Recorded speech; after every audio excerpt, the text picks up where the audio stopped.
안녕하세요. 저는 이천숙이라고 합니다.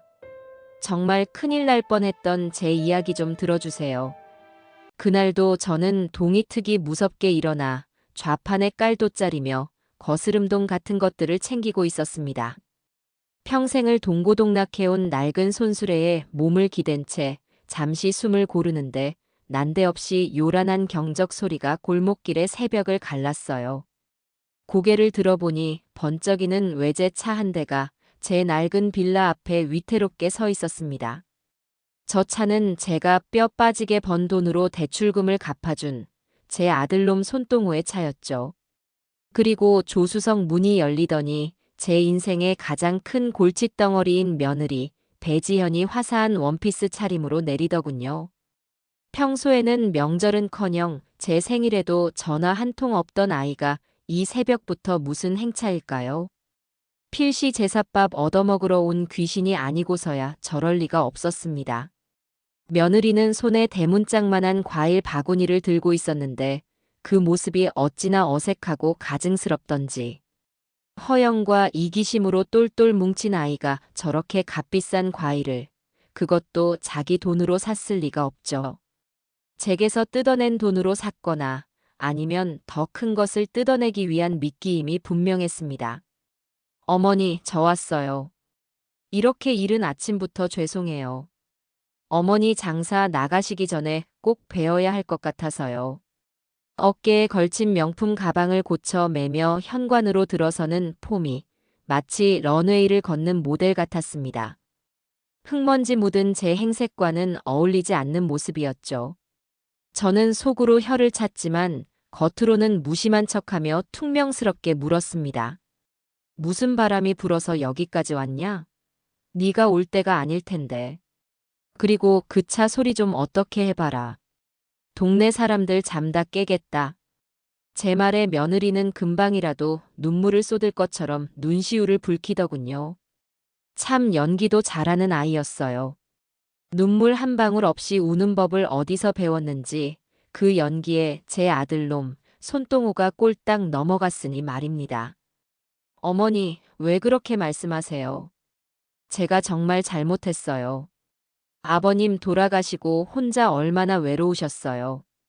혼자 시장 일하시는 것도 힘드실 텐데 이제부터라도 제가 딸처럼 잘할게요.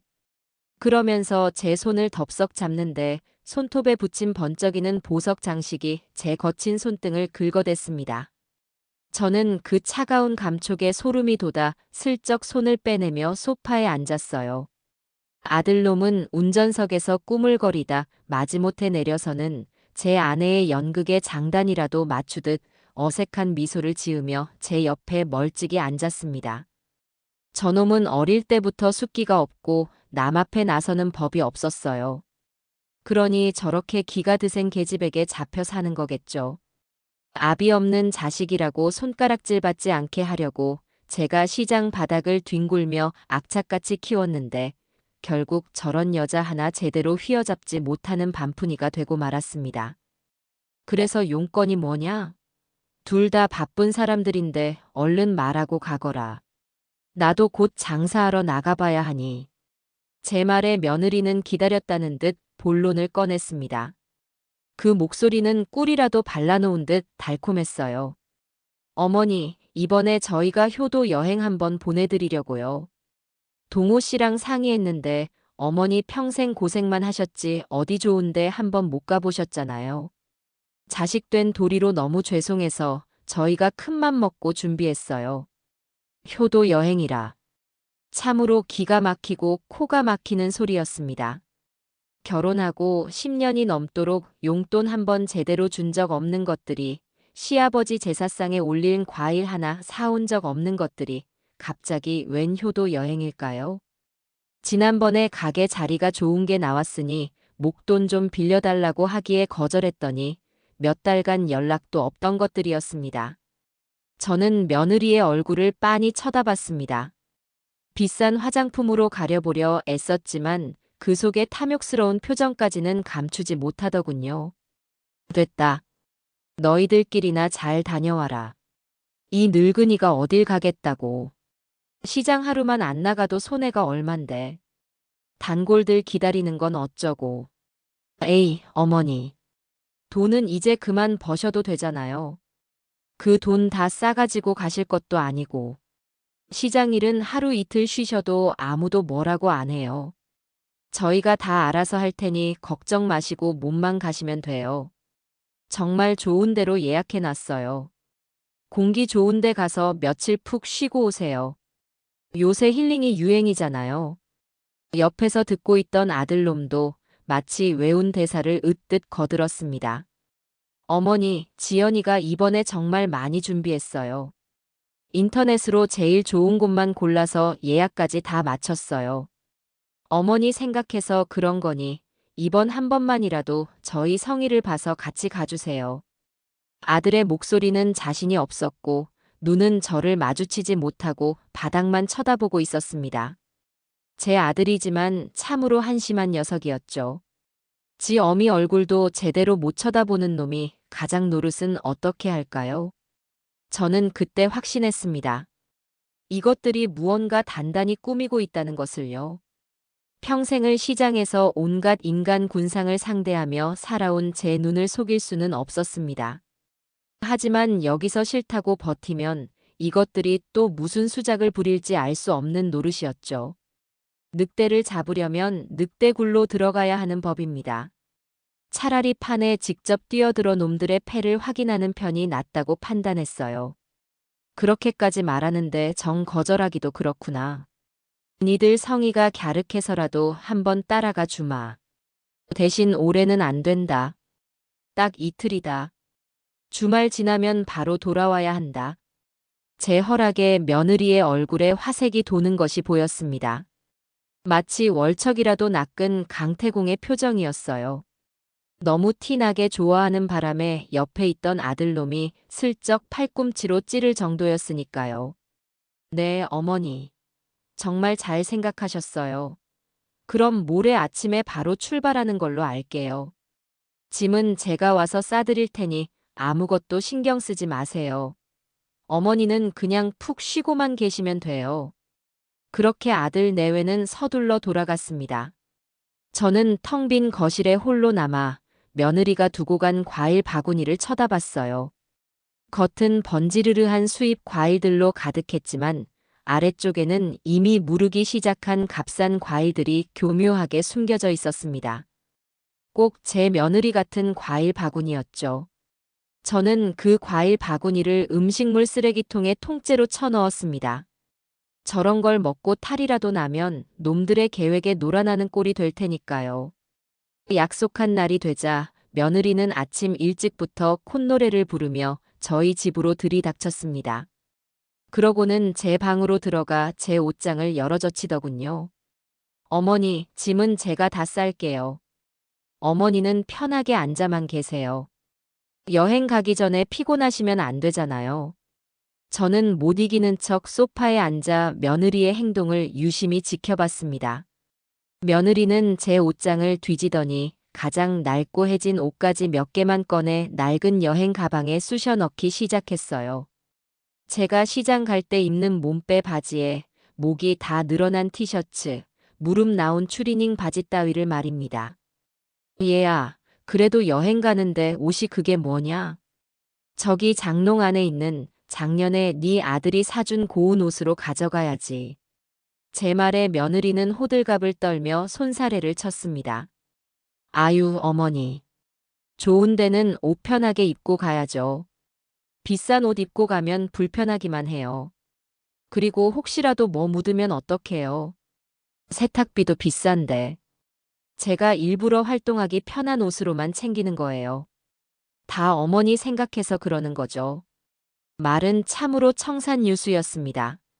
하지만 며느리의 손은 어느새 제 화장대 서랍으로 향하고 있었어요. 서랍 안에는 제가 평생 모은 돈으로 산 작은 비취 반지와 금목걸이, 그리고 통장과 도장이 들어있는 작은 손가 가방이 있었습니다. 며느리는 그 손가방을 슬쩍 들어보더니 이내 제자리에 다시 놓더군요.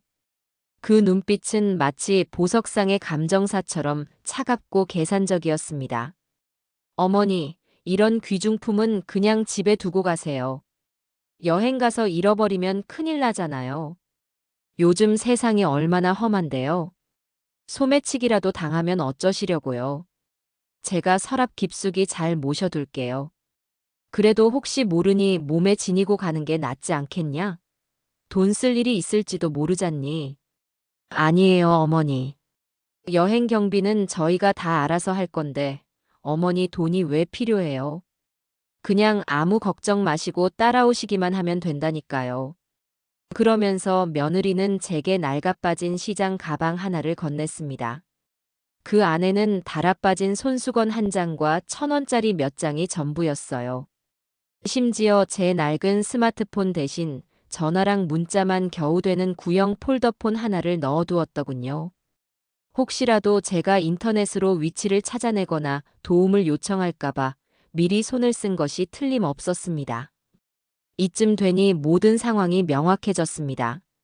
이것들은 저를 어디론가 멀리 데려가 버릴 작정이었습니다. 옷은 허름한 것으로 돈 한 푼 없이 신분을 증명할 그 어떤 것도 없이 말이에요. 아마도 저를 정신 나간 노인네로 만들어 이름 모를 요양원 같은 곳에 쳐넣을 계획이었겠죠. 그리고는 제 실종 신고를 하고 시간이 지나면 제 재산을 모두 가로챌 속셈이었을 겁니다. 제 집, 제 가게, 제 통장에 있는 돈까지 전부 다요. 분노로 온몸이 부들부들 떨렸지만 저는 애써 태어난 척했습니다. 여기서 밥상을 뒤엎고 소리를 질러봤자 저 힘센 며느리와 저를 말리기는커녕 제 어미를 외면할 아들놈을 당해낼 재간이 없었어요. 일단은 순순히 따라 나서는 척하며 기회를 엿봐야 했습니다. 탈출할 기회, 그리고 이 모든 것을 되갚아줄 기회를요. 그래, 네가 알아서 하니 편하고 좋구나. 늙으면 자식한테 의지해야지 별 수 있겠니. 덕분에 내가 호강 한번 해보겠네. 제 말에 며느리는 만족스러운 미소를 지었습니다.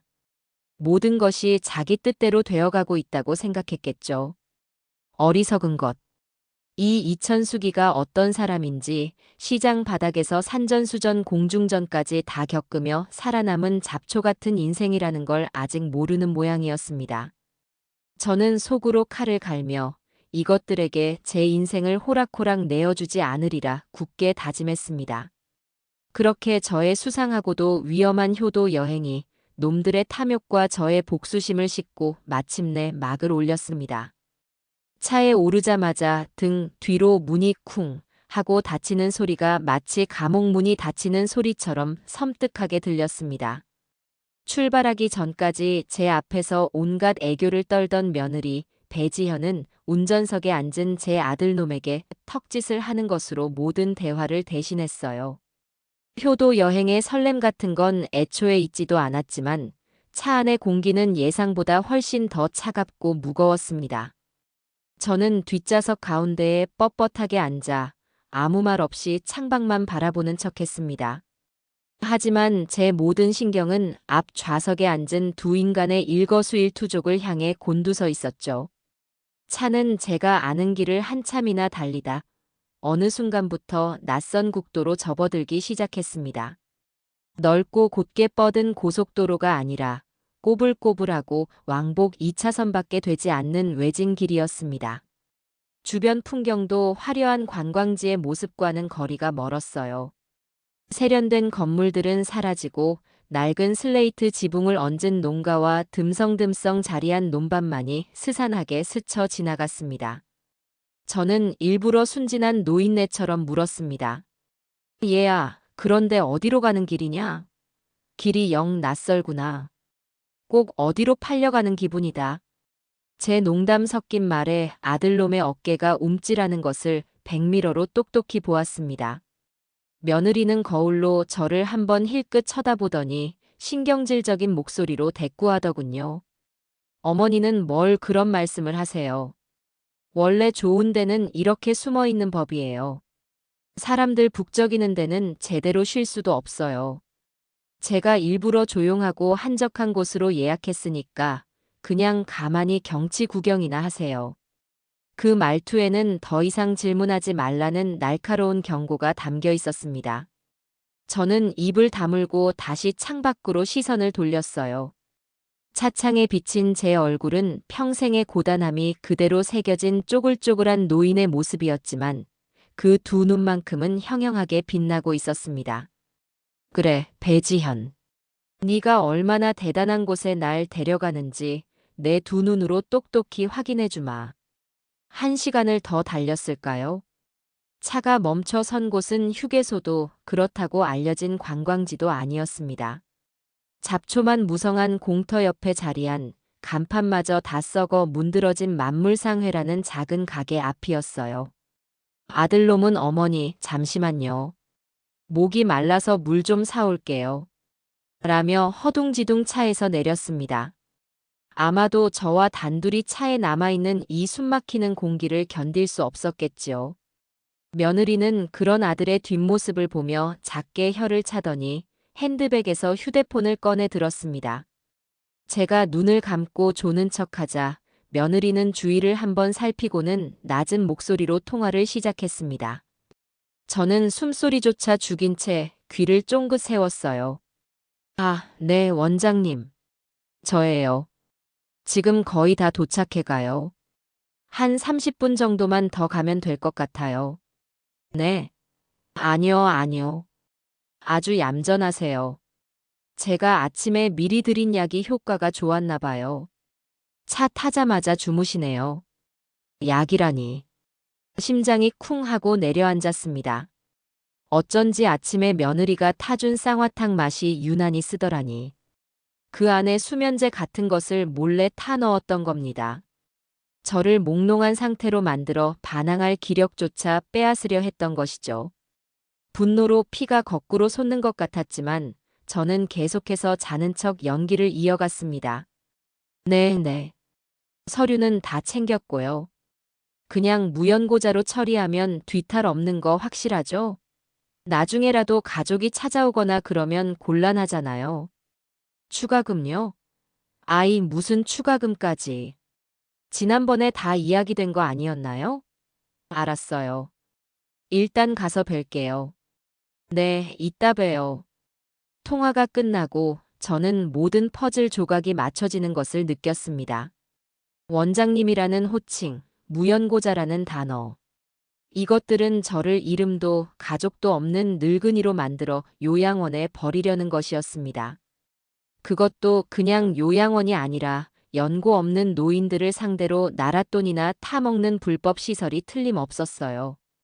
그러니 뒤탈이 없게 해주는 대가로 추가금까지 요구하는 것이겠죠. 물이 든 비닐봉지를 들고 온 아들이 차에 타자 며느리는 아무 일도 없었다는 듯 휴대폰을 가방에 집어넣었습니다. 아들이 제게 물병을 건네며 물었어요. 어머니, 주무세요? 아니다. 그냥 눈만 좀 감고 있었다. 그런데 아까 통화하지 않았냐? 누구 전화인데 그리 심각해? 저는 일부러 며느리를 똑바로 쳐다보며 물었습니다. 며느리의 얼굴이 순간 굳어지는가 싶더니 이내 아무렇지 않은 표정으로 거짓말을 둘러대더군요. 아, 그냥 회사 동료요. 급한 일이 좀 생겼다고 해서요. 어머니, 신경 쓰지 마세요. 회사 동료인데 원장님이라고 부르더냐? 제 기습적인 질문에 차 안의 공기가 얼어붙었습니다. 아들은 당황해서 어쩔 줄 몰라 했고 며느리는 잠시 말을 잇지 못하다가 이내 도끼 어린 눈으로 저를 쏘아보며 말했어요. 어머니, 뭘 잘못 들으셨나 봐요. 제가 언제요? 피곤해서 헛것을 들으셨나 보네. 자, 이거 받으세요. 어머니 좋아하시는 박하사탕이에요. 입이 심심하실까봐 사왔어요. 그러면서 제 손에 억지로 사탕 몇 알을 쥐어주었습니다. 더 이상 추궁해봤자 오리발만 내밀 것이 뻔했습니다. 이제 증거를 찾아야 했어요. 저들의 계획을 만천하에 드러낼 수 있는 명백한 증거 말입니다. 기회는 생각보다 빨리 찾아왔습니다. 차가 다시 출발하고 얼마 지나지 않아 이번에는 꽤 큰 규모의 주유소에 들렀습니다. 기름을 넣는 동안 며느리가 어머니, 저 화장실 좀 다녀올게요. 라며 차에서 내렸어요. 아들놈은 주유소 직원이랑 기름값 계산 문제로 이야기를 나누고 있었고요. 저는 바로 그 찰나의 순간을 놓치지 않았습니다. 며느리가 앞 좌석에 두고 내린 명품 핸드백으로 조용히 손을 뻗었어요. 심장이 미친 듯이 뛰었지만 손은 침착하게 움직였습니다. 가방 안에는 비싼 화장품과 지갑 따위가 들어 있었고 그 아래쪽에서 손에 잡히는 것이 있었습니다. 얇은 종이 뭉치였죠. 저는 그것을 재빨리 꺼내 제 몸빼 바지 주머니 깊숙이 숨겼습니다. 바로 그때 아들놈이 계산을 마치고 운전석으로 돌아왔어요. 조금만 늦었더라면 모든 것이 들통날 뻔한 아찔한 순간이었습니다. 며느리가 돌아오고 차는 다시 목적지를 향해 달리기 시작했습니다. 저는 주머니 속 종이 뭉치를 몰래 만지작거리며 이것이 과연 무엇일지 가늠해 보았습니다. 제발 제 예상이 맞아야만 했습니다. 한참을 더 달려 차는 마침내 길고 긴 비포장도로 끝에 있는 낡은 철문 앞에 멈춰 섰습니다. 철문 위에는 효심요양원이라는 글씨가 녹슨 채 간신히 붙어 있었어요. 효심이라니 세상에 이렇게 지독한 농담도 없을 겁니다. 주변은 온통 산으로 둘러싸여 있었고 인가라고는 찾아볼 수 없는 완벽한 고립지대였습니다. 한번 들어가면 제 발로는 절대 빠져나올 수 없는 곳이었죠. 철문이 열리고 원장이라는 자가 마중을 나왔습니다. 비쩍 마른 체구에 탐욕스러운 눈빛을 한 사내였어요. 며느리는 그에게 다가가 귓속말을 주고받더니 저를 돌아보며 상냥하게 말했습니다. 어머니, 여기가 저희가 예약한 숙소예요. 공기 정말 좋죠? 며칠 푹 쉬시다 가세요. 며칠이 평생이 될 것이라는 걸 저는 이미 알고 있었습니다. 저는 차에서 내리지 않고 버텼습니다. 마지막 발악이라도 해야 했어요. 싫다. 나는 이런 흉흉한 곳에서 단 하루도 묵고 싶지 않다. 당장 날 집으로 데려다 주거라. 어머니, 또 왜 그러세요? 여기까지 와서. 일단 들어가서 구경이라도 해보세요. 정말 좋은 곳이라니까요. 필요 없다. 여기가 니들이 말한 효도 여행지냐? 내 눈에는 사람 잡아먹는 귀신 소굴로밖에 안 보인다. 동호야, 너도 한마디 해봐라. 정말 네 어미를 이런 곳에 버리고 갈 셈이냐? 제가 아들의 이름을 부르며 애원했지만 아들은 끝내 제 눈을 마주치지 못하고 고개를 떨구었습니다. 그 모습에 저는 마지막 남은 희망마저 버렸습니다. 며느리가 원장과 눈짓을 주고받더니 차 문을 열고 제 팔을 거칠게 잡아 끌기 시작했어요. 어머니, 고집 그만 부리고 내리세요. 다 어머니 좋으라고 하는 일이잖아요. 저는 필사적으로 버텼습니다. 제 몸은 늙고 쇠약했지만 정신력만큼은 그 어느 때보다도 또렷했습니다. 바로 그때였어요. 제 주머니 속에 있던 종이 뭉치가 떠오른 것은 저는 일부러 몸부림을 치는 척하며 주머니에서 그것을 꺼내 바람에 날려버렸습니다. 종이 몇 장이 팔랑거리며 바닥에 흩뿌려졌어요. 어머, 저게 뭐야? 며느리가 소리치며 종이를 주우러 달려갔고 그 바람에 제 팔을 놓치고 말았습니다. 저는 그 틈을 타 아들이 앉아있는 운전석 문을 열고 소리쳤습니다. 손동호. 너 지금 여기서 차 안 돌리면 나랑 너랑 여기서 끝이다. 내가 평생 너를 어떻게 키웠는데 네가 어미한테 이럴 수 있어. 제 절규에 아들의 얼굴이 하얗게 질렸습니다. 원장이라는 작자가 저를 잡으러 다가오고 있었고 며느리는 흩어진 종이를 허둥지둥 줍고 있었어요. 바닥에 떨어진 종이에는 보호자 동의서와 재산 포기 각서라는 글자가 선명하게 보였습니다. 모든 증거가 드러난 순간이었죠. 어머니, 일단 진정하시고. 아들이 저를 말리려 했지만 저는 조금도 물러서지 않았습니다. 시끄럽다. 3초 센다. 셋, 둘. 제가 하나를 외치려는 순간 아들놈이 마침내 공포에 질린 얼굴로 운전대의 기어를 바꾸었습니다. 차는 급하게 후진하기 시작했고 당황한 원장과 며느리를 뒤로 한 채 미친 듯이 그곳을 빠져나왔습니다. 며느리가 무언가 소리치며 차를 쫓아왔지만 차는 이미 멀어지고 있었어요. 저는 백미러를 통해 점점 작아지는 효심 요양원의 모습을 보며 안도의 한숨 대신 차가운 분노를 삼켰습니다. 전쟁은 아직 끝나지 않았습니다. 이것은 단지 시작에 불과했으니까요. 아들놈은 겁에 질린 채 묵묵히 운전만 했습니다. 우리는 방금 전에 그 지옥 같은 요양원을 빠져나와 다시 낯선 국도를 달리고 있었어요. 차 안에는 숨막히는 침묵만이 흘렀습니다. 저는 아들의 나약함과 어리석음에 치가 떨렸지만 지금은 그를 몰아세울 때가 아니었습니다. 일단 이 위험한 상황에서 완전히 벗어나는 것이 우선이었죠. 며느리 배지현에게서 쉴 새 없이 전화가 걸려왔지만 아들은 휴대폰 전원을 아예 꺼버렸습니다. 한참을 달리다 보니 저 멀리 고속도로 표지판이 보이기 시작했습니다. 이제 곧 익숙한 길로 접어들 수 있다는 생각에 잠시 안도하는 순간이었어요. 하지만 아들놈은 고속도로 진입로 앞에서 차를 세우고는 마침내 입을 열었습니다. 어머니, 이걸 어떻게 해야 할지 모르겠어요. 지연이한테 전화도 해봐야 하고.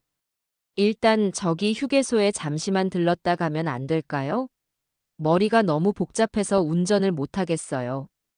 아들의 목소리는 심하게 떨리고 있었습니다. 저는 아들의 제안을 받아들이기로 했습니다.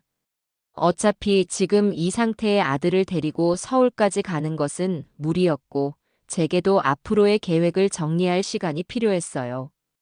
그리고 어쩌면 이 휴게소가 제게 새로운 기회가 될 수도 있겠다는 생각이 번뜩 스쳤습니다. 차가 넓은 휴게소 주차장으로 들어섰습니다. 주말이라 그런지 휴게소는 여행을 떠나는 가족들과 단체 관광객들로 무척이나 붐볐어요. 아들은 주차장 가장 구석진 곳에 차를 세웠습니다.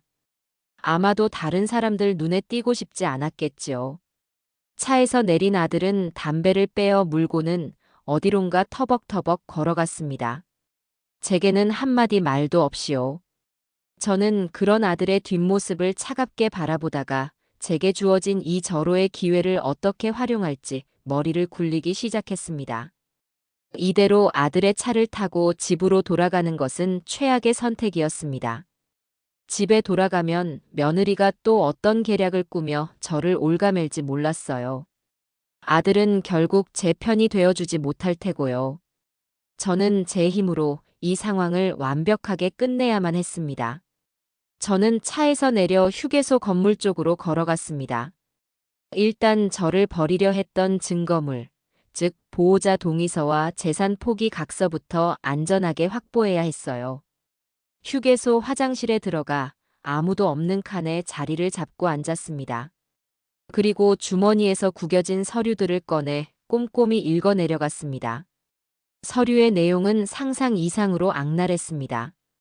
제 이름 옆에는 인지 능력이 현저히 저하되어 정상적인 판단이 불가함이라고 적혀 있었고, 제 모든 재산을 아들 손동호에게 양도한다는 내용 아래에는 제 도장이 희미하게 찍혀 있었습니다.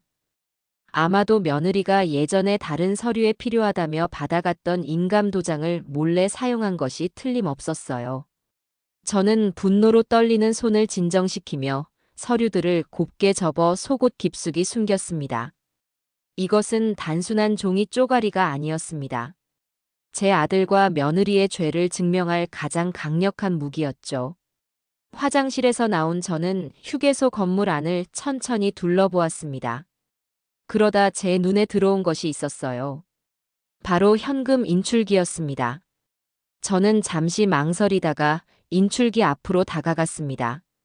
다행히 시장에서 장사하며 항상 지니고 다니던 제 비상금 카드가 낡은 지갑 안에 들어 있었어요. 며느리가 제 손가방을 집에 두고 가게 했지만 이 낡은 지갑 속에 숨겨진 카드까지는 미처 발견하지 못했던 겁니다. 저는 혹시 모를 상황에 대비해 현금 50만 원을 인출했습니다. 이제 저에게는 무기와 실탄이 모두 준비된 셈이었죠. 이제 탈출을 실행에 옮길 시간이었습니다. 저는 휴게소 밖으로 나와 주차장에 늘어선 버스들을 훑어보기 시작했습니다. 제 희망은 단 하나, 서울로 가는 버스를 찾는 것이었습니다. 그때 제 눈에 익숙한 글씨가 들어왔습니다. 서울행이라는 팻말을 앞 유리에 붙인 관광버스 한 대가 막 사람들을 태우고 있었어요. 등산복 차림의 아주머니, 아저씨들이 웃고 떠들며 버스에 오르고 있었습니다. 저는 직감했습니다. 저 버스가 저를 이 지옥에서 구출해줄 동아줄이라는 것을요. 저는 최대한 자연스럽게 등산객들 무리에 섞여들었습니다. 제 몸빼 바지와 낡은 티셔츠 차림은 화려한 등산복들 사이에서 눈에 띄지 않았어요. 오히려 너무 초라해서 아무도 신경 쓰지 않는다는 편이 맞을 겁니다. 버스 기사님은 입구에서 인원수를 대충 확인하고 있었고, 저는 다른 아주머니의 등 뒤에 바짝 붙어 조용히 버스에 올라탔습니다. 심장이 터질 것처럼 뛰었지만 얼굴은 최대한 평온한 표정을 유지했어요. 버스 안은 이미 많은 사람들로 차 있었습니다. 저는 사람들의 시선을 피해 가장 뒷자리로 향했습니다. 다행히 창가 쪽으로 빈자리 하나가 남아 있었어요. 저는 그 자리에 깊숙이 몸을 묻고 창밖으로 고개를 돌렸습니다. 혹시라도 아들놈이 저를 발견할까봐 조마조마했어요. 버스는 금방이라도 떠날 것처럼 시동을 걸고 있었지만 어째서인지 출발할 기미를 보이지 않았습니다. 1분 1초가 지옥처럼 느껴졌습니다. 바로 그때였어요. 저 멀리서 아들놈이 저를 찾아 두리번거리며 휴게소 건물을 빠져나오는 모습이 보였습니다. 심장이 쿵 하고 내려앉았어요. 아들의 시선이 점점 이쪽으로 향하고 있었습니다. 저는 저도 모르게 의자 아래로 몸을 잔뜩 웅크렸습니다. 제발, 제발 나를 보지 마라. 속으로 수없이 되뇌었습니다. 아들은 버스 쪽을 한번 쓱 쳐다보더니 이내 반대쪽 주차장으로 고개를 돌렸습니다. 아마 제가 화장실에 갔거나 휴게소 식당에 들어갔을 거라고 생각한 모양이에요. 아들이 시야에서 사라지고 나서야 버스의 문이 치익 소리를 내며 닫혔습니다. 이윽고 육중한 엔진 소리와 함께 버스가 서서히 움직이기 시작했어요. 저는 창문에 바짝 붙어 주차장을 지켜봤습니다. 저 멀리 제가 타고 왔던 아들의 외제차가 보였고 그 옆에서 안절부절 못하며 서성이는 아들의 모습도 보였습니다. 조금 더 시선을 돌리니 휴게소 입구 쪽으로 택시 한 대가 멈춰 서고 거기서 며느리 배지연이 도끼 오른 얼굴로 내리는 모습까지 눈에 들어왔습니다. 아마 요양원에서 택시를 잡아 타고 여기까지 쫓아온 것이겠죠. 버스가 주차장을 완전히 빠져나와 고속도로에 진입하는 순간 저는 그 두 인간의 모습을 마지막으로 눈에 담았습니다. 저를 찾아 헤매는 아들과 그런 아들에게 무언가 삿대질을 하며 악을 쓰는 며느리의 모습. 그들은 곧 작은 점이 되어 시야에서 사라졌습니다. 저는 그때까지 참고 있던 숨을 한꺼번에 몰아쉬었습니다. 눈물이 핑 돌았지만 울지 않았어요. 대신 차가운 미소가 입가에 번졌습니다. 배지현, 손동호. 너희들은 끝났다. 버스는 저의 복수심을 가득 싣고 서울을 향해 힘차게 달리기 시작했습니다. 서울행 관광버스의 뒷자리에 몸을 싣고 오는 내내 제 머릿속은 수만 가지 생각으로 들끓었습니다. 창밖으로는 익숙한 풍경들이 빠르게 스쳐 지나갔지만 제 눈에는 아무것도 들어오지 않았어요. 지금 제게 중요한 것은 지나간 과거에 대한 슬픔이나 분노가 아니었습니다. 앞으로 어떻게 이 전쟁에서 이길 것인가, 그 전략을 짜는 것뿐이었죠. 휴게소에서의 성공적인 탈출은 제게 한 가지 확실한 교훈을 주었습니다. 저들에게 감정적으로 맞서 싸우는 것은 어리석은 짓이라는 것을요. 철저하게 이성적으로 그리고 법적으로 저들을 무너뜨려야 했습니다. 버스는 서울의 한 복잡한 사거리 근처에 사람들을 내려주었습니다. 함께 버스를 타고 온 등산객들은 각자 갈 길을 찾아 흩어졌고 저는 순식간에 거대한 도시의 미아처럼 홀로 남겨졌습니다. 허름한 옷차림에 늙은이를 신경 써주는 사람은 아무도 없었죠.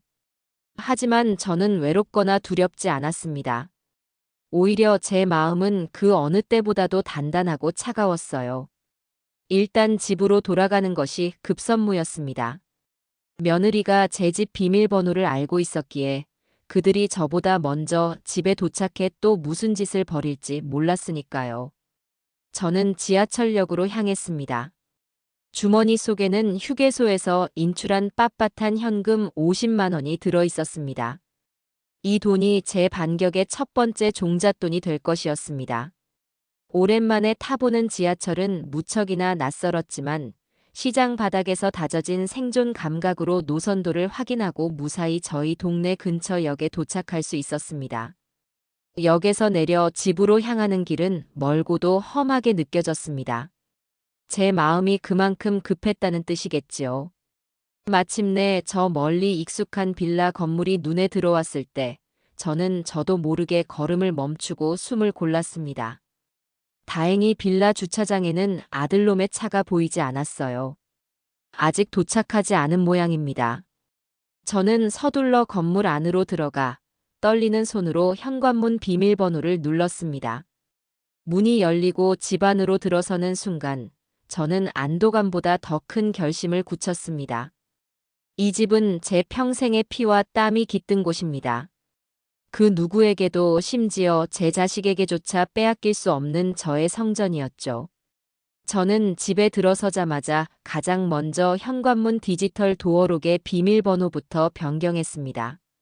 며느리가 아는 이전 번호는 제 생일이었지만 새로 바꾼 번호는 돌아가신 제 남편의 기일이었습니다. 이제 그 누구도 제 허락 없이는 이 집에 발을 들릴 수 없을 겁니다. 다음으로 제가 한 일은 안방 장롱 깊숙한 곳에 숨겨두었던 제 진짜 재산 목록을 확인하는 것이었습니다. 각종 예금 통장들과 가계 계약서, 그리고 이 집의 등기권리증까지. 다행히 모든 것이 그대로 있었습니다. 며느리가 미처 이곳까지는 찾아내지 못한 모양이에요. 저는 그 서류 뭉치들을 보자기에 싸서 가장 안전한 곳, 김치 냉장고 맨 아래쪽 김치통 밑에 숨겼습니다. 모든 준비를 마친 저는 비로소 숨을 돌리며 거실 소파에 주저앉았습니다. 그때부터 며느리와 아들에게서 번갈아가며 전화가 오기 시작했습니다.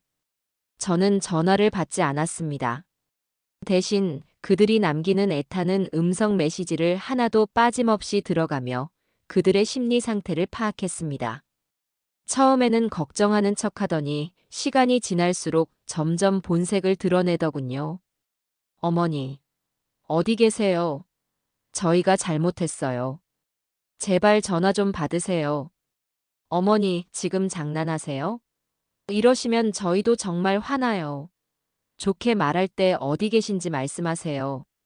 저는 그들의 목소리를 들으며 차갑게 웃었습니다. 이제 저들에게 끌려다닐 일은 없을 겁니다. 앞으로는 제가 짜놓은 판 위에서 저들이 놀아나게 될 테니까요. 저는 저를 도와줄 가장 확실한 아군에게 전화를 걸었습니다.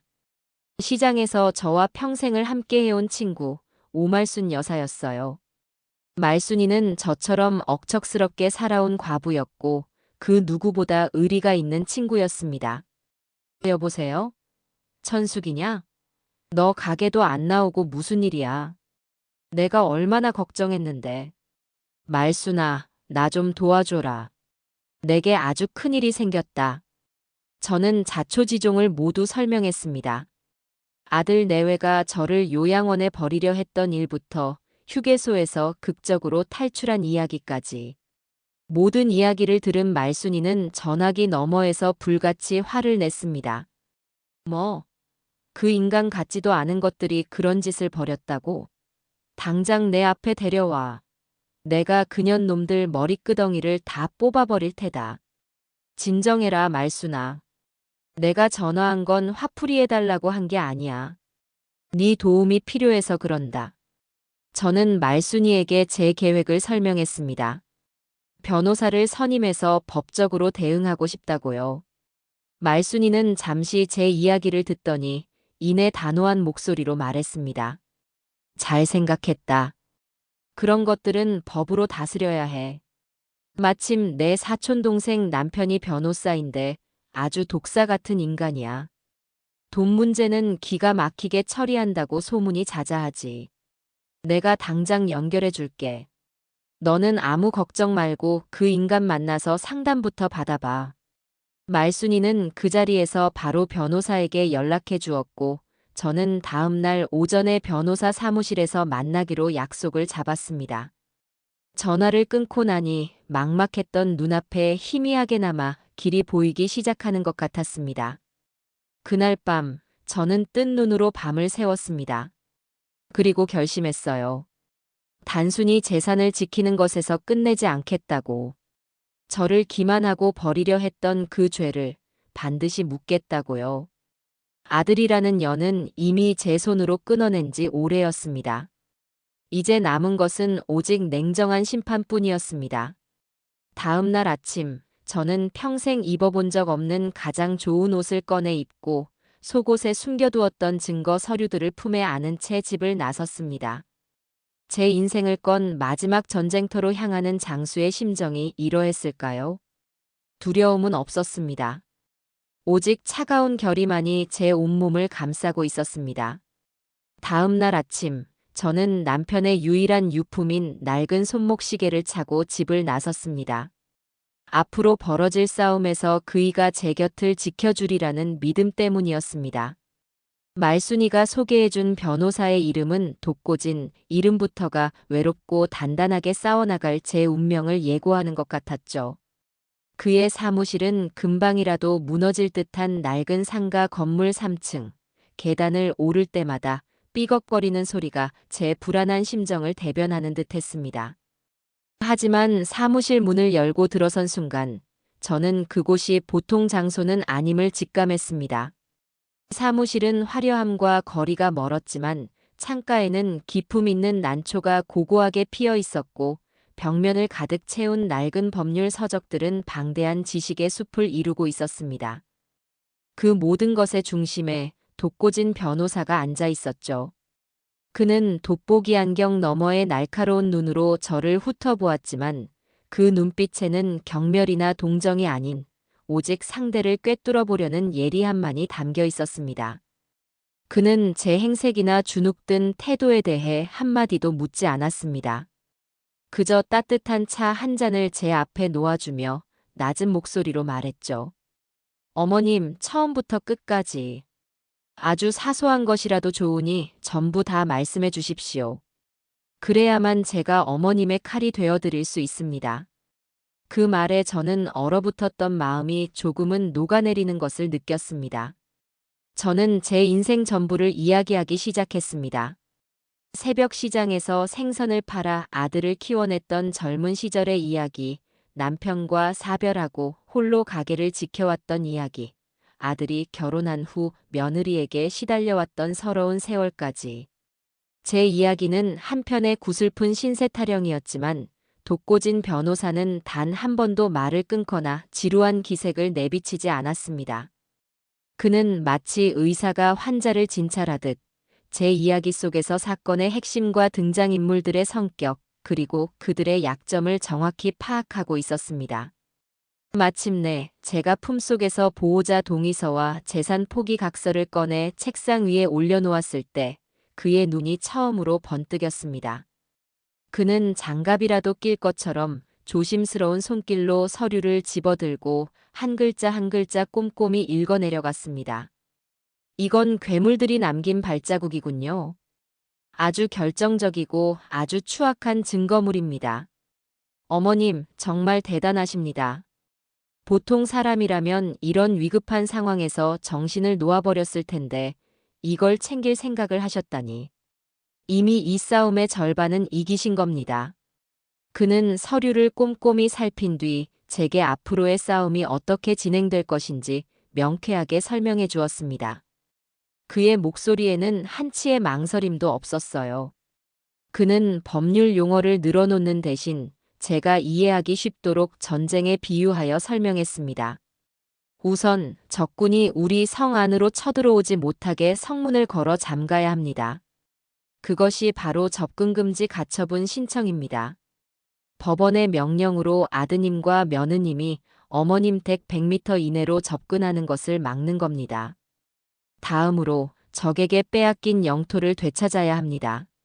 아드님 명의로 되어 있는 그 집, 부담부 증여의 의무를 이행하지 않았음을 근거로 증여 무효 소송을 진행하여 반드시 되찾아올 것입니다. 마지막으로 적장을 포획하여 단두대에 세워야 합니다. 존속 유기 미수, 사문서 위조, 사기 미수. 엮을 수 있는 모든 죄목을 엮어 그들을 법의 심판대에 세울 겁니다.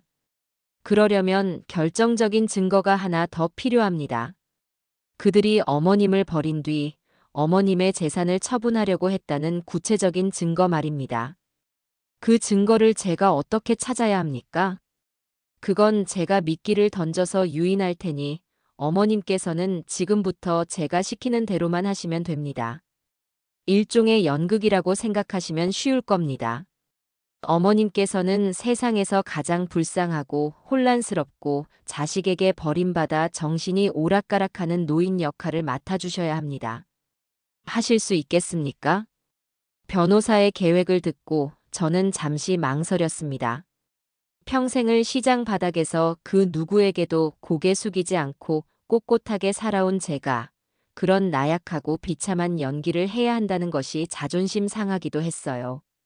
하지만 이내 마음을 굳혔습니다. 이것은 자존심의 문제가 아니라 생존의 문제였습니다.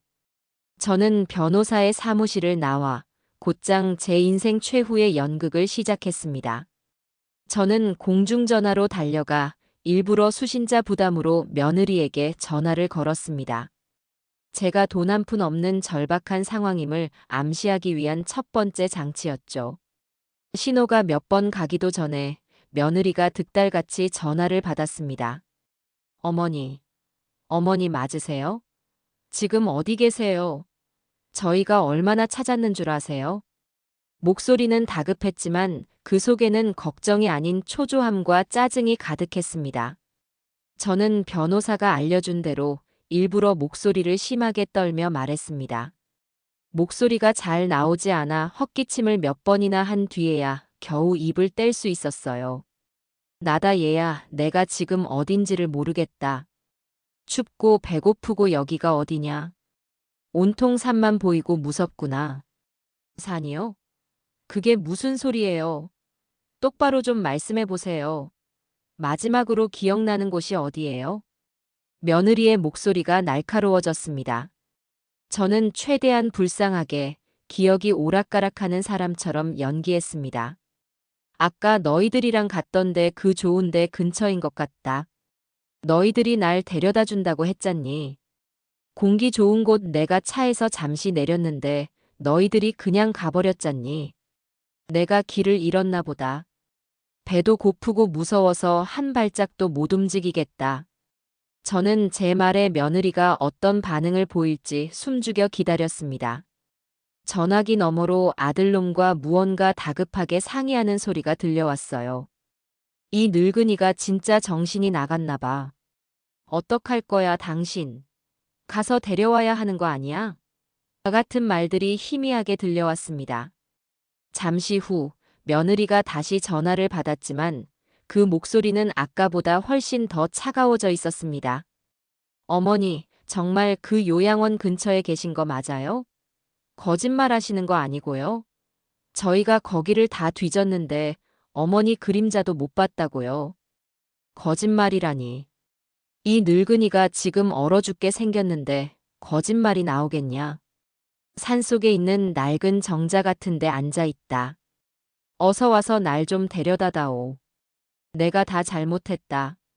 너희들 말대로 거기서 조용히 살 테니 제발 흑흑.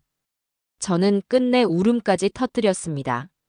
제 서러운 연기에 며느리가 마침내 미끼를 문 것 같았습니다. 알았어요. 일단 거기서 아무데도 가지 말고 꼼짝 말고 계세요. 저희가 지금 바로 그쪽으로 갈 테니까. 아셨죠? 끊지 말고 계속 전화기 들고 계세요. 전화는 그렇게 끊겼습니다. 저는 차가운 미소를 지으며 수화기를 내려놓았습니다. 어리석은 것들. 제가 정말 그 춥고 외진 산골짜기에서 자기들을 기다리고 있을 거라고 믿는 모양입니다.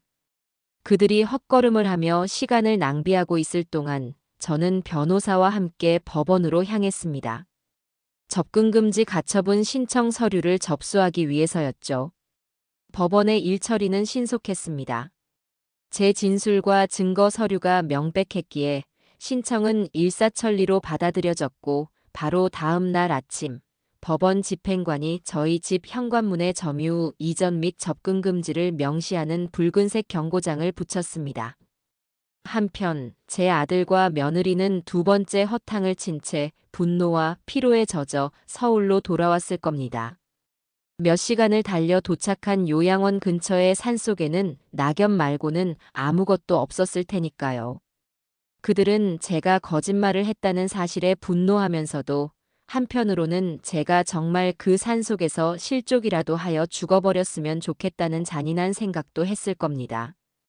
그들이 지친 몸을 이끌고 제 집 앞에 도착했을 때 그들을 맞이한 것은 굳게 닫힌 현관문과 그 위에 붙은 서슬퍼런 법원의 경고장이었겠죠. 저는 집안에서 CCTV 화면을 통해 그들의 표정을 똑똑히 지켜보았습니다. 경고장을 발견한 며느리의 얼굴은 분노로 시뻘겋게 달아올랐고 아들놈은 그 자리에 주저앉아 망연자실한 표정을 지었습니다. 그제야 그들은 깨달았을 겁니다. 자신들이 쫓던 것이 길 잃은 늙은 양이 아니라 교활한 덫을 놓은 늙은 호랑이였다는 사실을요. 며느리는 분을 이기지 못하고 현관문을 발로 차며 악을 쓰기 시작했습니다. 이천숙, 문 열어. 당장 나오지 못해. 이게 다 무슨 짓이야. 늙어서 노망이 났어. 어디서 법 가지고 장난질이야. 저는 인터폰을 통해 나지막이 하지만 얼음장처럼 차가운 목소리로 대답했습니다. 여긴 이제 너희들이 올 곳이 아니다. 법원에서 붙인 경고장도 못 읽었느냐? 대한민국 법이 우습게 보이니? 당장 내 집 앞에서 사라지지 않으면 경고장 훼손 및 접근금지 명령 위반으로 경찰에 신고하겠다. 신고. 웃기지 마. 여기가 어디라고 네가 우리를 막아. 동호 씨, 이 집 당신 명의로 되어 있는 거 맞지? 우리 집이라고. 당장 문 열라고 해. 며느리의 성화에 아들놈이 힘없는 목소리로 인터폰에 대고 말했습니다. 그의 목소리는 죄책감과 두려움으로 심하게 떨리고 있었습니다. 어머니, 제발 이러지 마세요. 저희가 다 잘못했어요. 제가 지연이 데리고 가서 무릎 꿇고 빌게요. 일단 문 좀 열고 이야기로 풀어요. 네. 저희가 정말 죽을 죄를 지었습니다. 이야기. 너랑은 할 이야기 없다. 네 어미를 산채로 내다 버리려던 놈이랑 무슨 이야기를 하겠니? 그리고 이 집, 곧 내 이름으로 다시 돌아올 거다. 증여 무효 소송장, 곧 너희 집으로 배달될 테니 기다리고 있거라. 그러니 네 집이라는 착각은 버리는 게 좋을 게다. 제 단호한 말에 며느리는 잠시 할 말을 잃은 듯 했습니다. 하지만 이내 다시 독을 품고 마지막 발악처럼 소리쳤죠. 두고 봐. 이 늙은 여우 같은 게. 우리가 이대로 물러날 줄 알아?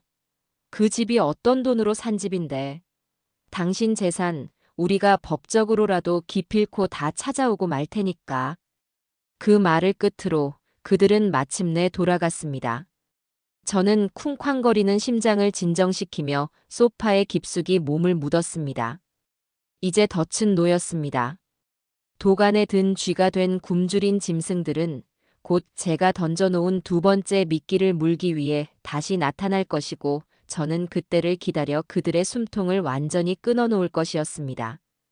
접근금지 명령이 내려진 후 며칠간은 폭풍 전야처럼 고요했습니다. 아들 내외에게서는 더 이상 전화도 문자도 오지 않았어요.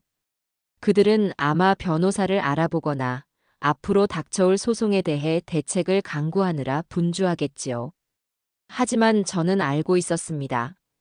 이것은 그들이 포기했다는 신호가 아니라 물밑에서 또 다른 작당을 꾸미고 있다는 증거라는 것을요. 독고진 변호사의 말에 따르면 그들은 이제 유일하게 손에 쥘 수 있는 재산인 아들 명의의 집을 어떻게든 처분해서 현금화하려고 발버둥 칠 것이 분명했습니다. 소송에서 지게 되면 그마저도 잃게 될 테니 그 전에 서둘러 팔아치우려 할 것이라는 계산이었죠. 며느님 같은 부류의 사람들은 절대 빈손으로 물러나지 않습니다. 수중에 돈이 떨어지고 법적으로 코너에 몰리면 무슨 짓이든 할 겁니다. 아마 지금쯤 불법적인 방법을 동원해서라도 집을 팔아치우려고 수소문하고 있을 겁니다. 우리가 먼저 선수를 쳐서 그들의 범죄 현장을 덮쳐야 합니다. 변호사의 계획은 대담하고 치밀했습니다. 바로 제 오랜 친구이자 이 동네 부동산 시장을 손바닥 보듯 꿰고 있는 오말순 여사를 이용하는 것이었죠. 저는 곧장 말순이에게 연락해 도움을 청했습니다. 제 기구한 사연을 모두 알고 있는 말순이는 마치 자기 일처럼 분노하며 두말 없이 제 제안을 받아들였습니다. 그날 저녁 말순이는 돼지머리 편육과 막걸리 한 통을 사들고 저희 집으로 찾아왔습니다. 천수가 이게 다 무슨 일이냐? 내가 그 싹수 없는 것을 처음 봤을 때부터 알아봤다. 너같이 착하고 순에 빠진 시어머니를 만난 걸 복으로 알아야지 감히 내 재산을 넘봐. 내가 아주 그년 낯짝에 소금을 뿌려줄 테다. 말순아, 화내는 건 고맙지만 지금은 머리를 써야 할 때다. 네 도움이 절실히 필요해. 우리는 막걸리 잔을 기울이며 밤늦도록 작전을 세웠습니다. 말순이가 급하게 집을 구하는 재미교포 졸부의 대리인 행세를 하며 며느리에게 접근하는 것이었습니다. 시세보다 조금 싸더라도 집주인의 복잡한 사정 따위는 묻지도 따지지도 않고 현금으로 즉시 거래하겠다는 파격적인 조건을 미끼로 던지는 것이었죠. 재산이 묶여 초조해진 며느리라면 이 달콤한 유혹을 절대로 뿌리치지 못할 것이라는 게 변호사의 판단이었습니다. 말순이는 시장에서 다져진 연기력의 대가였습니다. 우리는 밤새도록 그녀의 새로운 캐릭터에 대해 의논했습니다. 이름은 미세스 왕으로 하고 교포 특유의 어색한 말투와 거만한 태도를 연습했죠. 말순이는 옷장 깊숙한 곳에 처박아 두었던 호피 무늬 코트와 보라색 선글라스까지 꺼내와 제 앞에서 미세스 왕 연기를 선보였습니다. 그 모습이 어찌나 우스꽝스러우면서도 그럴듯하던지 저는 오랜만에 소리내어 웃을 수 있었습니다. 다음 날 말순이는 작전에 돌입했습니다. 그녀는 먼저 며느리가 집을 내놓은 동네의 가장 허름하고 신뢰가 가지 않는 부동산을 찾아갔습니다. 그리고는 미세스 왕의 대리인 행세를 하며 일부러 돈 자랑을 늘어놓았죠. 우리 사모님께서 달러를 싸들고 오셨는데 마땅한 투자처가 없어서 고민이시네. 이 동네에 나온 급매물 중에 좀 복잡한 사정이 있어도 싸게만 나오면 바로 현금으로 사실 의향이 있으시대. 이 말을 들은 부동산 중개인의 귀가 솔깃해진 것은 당연한 일이었습니다.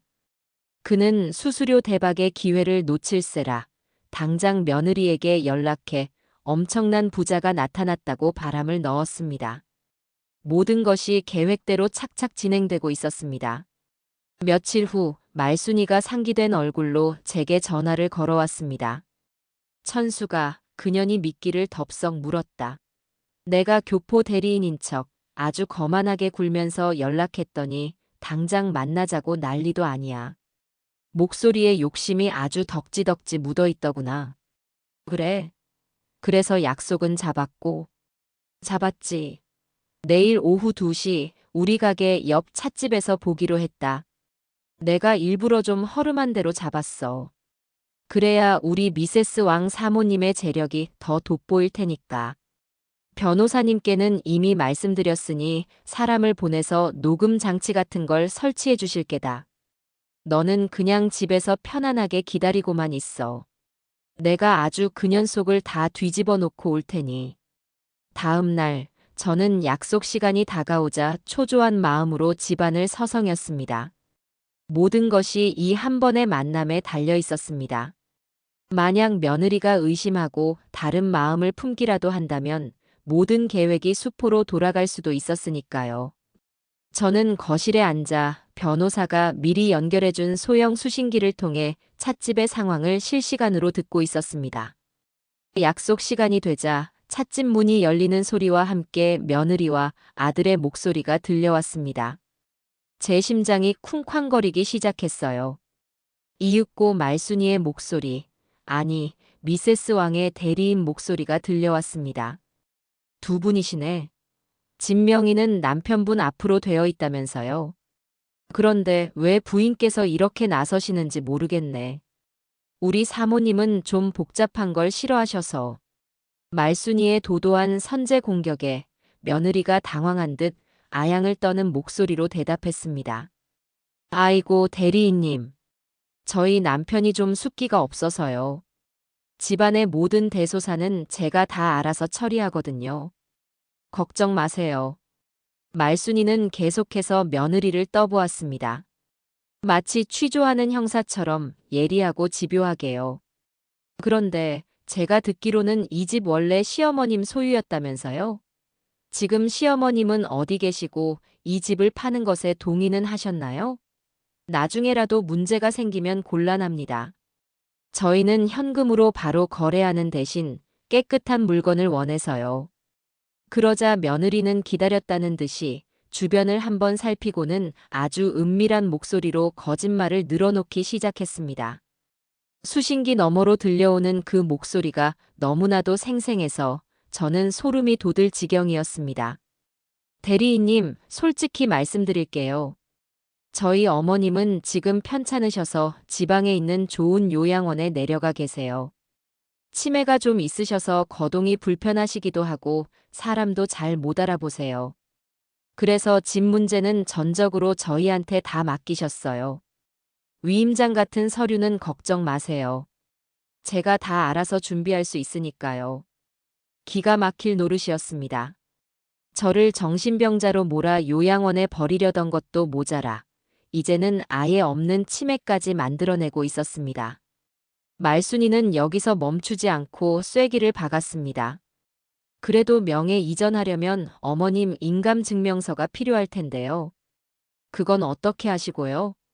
며느리는 잠시 망설이는 듯 하더니 이내 결심한 듯 목소리를 더욱 낮추어 속삭였습니다. 그 목소리는 탐욕과 범죄의 속삭임이었습니다. 대리인님, 사실 저희가 돈이 좀 급해서 그래요. 시어머니 도장, 제가 가지고 있거든요. 솔직히 요즘 세상에 돈이면 안 되는 게 어디 있나요? 동사무소에 아는 사람 하나만 있으면 인감증명서 하나 떼는 거 일도 아니에요. 수수료만 좀 넉넉하게 챙겨주시면 제가 아무 문제 없게끔 완벽하게 서류 처리해 드릴 수 있어요. 그러니 가격만 좀 잘 쳐주세요. 모든 것이 녹음되고 있었습니다. 며느리는 제 발로 불구덩이 속으로 걸어 들어온 것이나 다름없었죠.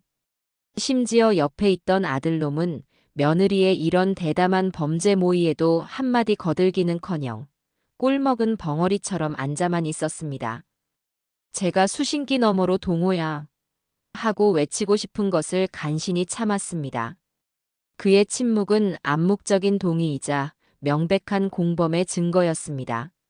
말순이는 그럼 서류가 준비되는 대로 바로 계약금을 쏘겠다는 말을 남기고 자리에서 일어났다고 합니다.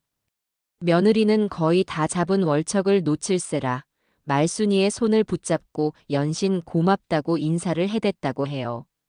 그들의 대화를 모두 듣고 난 저는 온몸에 힘이 빠져나가는 것을 느꼈습니다. 슬픔 때문이 아니었습니다. 분노가 극에 달하면 오히려 몸이 차갑게 식어버린다는 것을 처음 알았습니다. 이제 그 어떤 동정심도 모성에도 남아있지 않았습니다. 이제 남은 것은 오직 냉정한 심판뿐이었습니다. 심판의 날 아침이 밝았습니다. 저는 밤새 한숨도 자지 못했습니다. 창밖으로 스며드는 희미한 여명은 마치 제 길고 어두웠던 인생의 한 막이 끝나고 새로운 막이 오르려 하는 신호처럼 느껴졌습니다. 저는 더 이상 피해자가 아니었습니다. 오늘 저는 제 인생이라는 무대의 주인공이자 연출가였고 동시에 냉정한 재판관이었습니다. 저는 옷장 가장 깊숙한 곳에서 남편이 살아생전 마지막 생일 선물로 사주었던 고운 옥색 한복을 꺼내 입었습니다. 남편은 이 옷을 사주며 말했었습니다. 당신은 고생한 만큼 세상에서 가장 귀한 대접을 받아야 할 사람이요.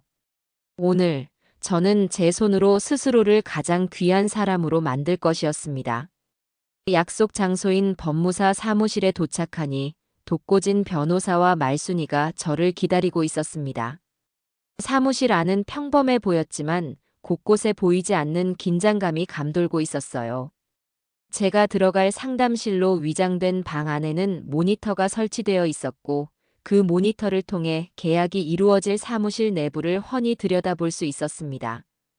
변호사의 말에 따르면 사무실 직원으로 위장한 사복 경찰 2명이 이미 컴퓨터 앞에 앉아 업무를 보는 척하며 대기 중이라고 했습니다. 모든 준비는 끝났습니다. 말순이는 제 손을 꼭 잡아주며 말했습니다. 천수가 너무 마음 아파하지 마라. 썩은 살은 도려내야 새 살이 돋는 법이다. 저는 말없이 고개를 끄덕였습니다. 얼마 지나지 않아 사무실 밖 복도에서 익숙한 목소리가 들려왔습니다. 며느리와 아들이 도착한 것이었죠. 며느리의 하이힐 소리가 유난히 또각거리며 복도를 울렸습니다.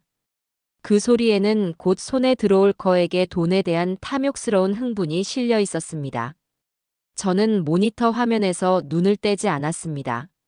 화면 속 며느리는 머리부터 발끝까지 명품으로 치장한 모습이었습니다. 마치 상갓집에 가면서 파티 복장을 하고 온 것처럼 상황에 전혀 어울리지 않는 모습이었죠. 그에 반해 아들놈의 얼굴은 하얗게 질려 있었습니다. 값비싼 양복은 마치 남의 옷을 빌려 입은 것처럼 어색했고 불안한 듯 연신 마른 침을 삼키는 모습이 마치 도살장에 끌려온 소 같았습니다. 법무사 역할을 맡은 변호사의 동료가 그들을 자리로 안내했습니다. 그리고 해외 교포 바이어의 대리인 역할을 맡은 말순이가 맞은편에 앉았죠.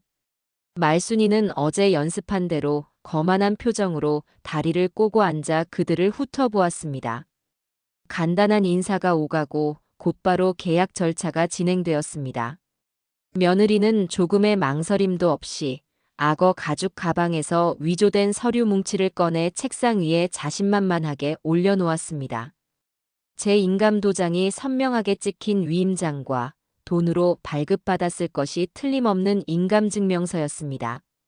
법무사가 서류를 검토하는 척하며 마지막으로 확인 질문을 던졌습니다. 그의 목소리는 낮고 차분했지만 그 안에는 서슬퍼런 칼날이 숨겨져 있었습니다. 손동호 씨, 배지현 씨. 다시 한번 확인하겠습니다. 이 부동산 매매 계약은 시어머님이신 이천숙 여사님의 허락하에 진행되는 것이 틀림없습니까? 추후 이 계약과 관련하여 발생하는 모든 민형사상의 법적 책임은 두 분께 있습니다. 아들은 대답하지 못하고 고개를 숙였습니다. 그러자 며느리가 아들의 옆구리를 보란 듯이 쿡 찌르며 대신 낭낭한 목소리로 대답했습니다. 네, 그럼요. 몇 번을 물으세요. 저희 어머님께서 모든 걸 저희에게 위임하셨습니다. 아무 문제 없으니 어서 진행해 주시죠. 저희도 바쁜 사람들이라서요. 그 순간 저는 옆방에서 저도 모르게 주먹을 꽉 쥐었습니다. 마지막까지 저를 침에 걸린 늙은이 취급하며 거짓과 위선으로 가득 찬 저 모습에 역겨움이 치밀어 올랐습니다. 법무사가 계약서 2부를 내밀었습니다. 그럼 이쪽에 서명하시고 도장을 찍어주시면 계약금은 저쪽 회계팀에서 바로 현금으로 내어드릴 겁니다. 현금이라는 말에 며느리의 눈이 탐욕으로 번들거렸습니다. 그녀는 기다렸다는 듯이 펜을 집어들었습니다. 그리고 자신의 이름 석자를 흘려 쓴 뒤 아들에게 도장을 찍으라고 눈짓을 보냈습니다. 아들이 떨리는 손으로 인주를 묻혀 계약서에 도장을 찍으려는 바로 그 순간이었습니다. 독고진 변호사가 옆방에서 조용히 고개를 끄덕이며 신호를 보냈고 컴퓨터 앞에 앉아있던 사복 경찰들이 자리에서 일어났습니다. 잠깐. 한 명의 경찰이 아들의 손을 제지하며 차갑고 위압적인 목소리로 말했습니다. 그는 품 안에서 경찰 신분증을 꺼내 보였습니다. 서울지방경찰청 지능범죄수사대입니다. 배지현 씨, 손동호 씨. 당신들을 사기 미수, 사문서 위조 및 동행사 혐의로 긴급 체포합니다. 당신들은 변호사를 선임할 수 있으며 불리한 진술을 거부할 권리가 있습니다. 사무실의 공기가 순간 얼어붙었습니다. 며느리는 무슨 상황인지 파악하지 못하고 동그랗게 뜬 눈으로 경찰과 법무사를 번갈아 쳐다보았습니다. 뭐라고요? 경찰? 체포라니요? 이게 무슨 소리예요? 지금 무슨 몰래카메라 같은 거 하는 거예요? 당신들 뭐야? 경찰입니다. 배지현 씨, 당신이 제출한 이 위임장, 전부 위조된 겁니다. 또한 당신이 찻집에서 이 범행을 모의한 정황, 전부 녹음 및 녹화되었습니다. 그제야 상황 파악이 된 며느리의 얼굴이 하얗게 질리기 시작했습니다. 그리고 이내 분노와 악의에 찬 괴물로 변해버렸죠. 거짓말. 이게 다 무슨 함정이야. 당신들, 저 늙은이랑 한패지. 이 사기꾼들아. 며느리는 고함을 지르며 책상을 뒤엎으려 했지만 다른 경찰에게 팔을 제압당하고 말았습니다. 그녀의 가느다란 손목에 차가운 금속성의 수갑이 채워지는 철컥 소리가 사무실 안에 섬뜩하게 울려 퍼졌습니다.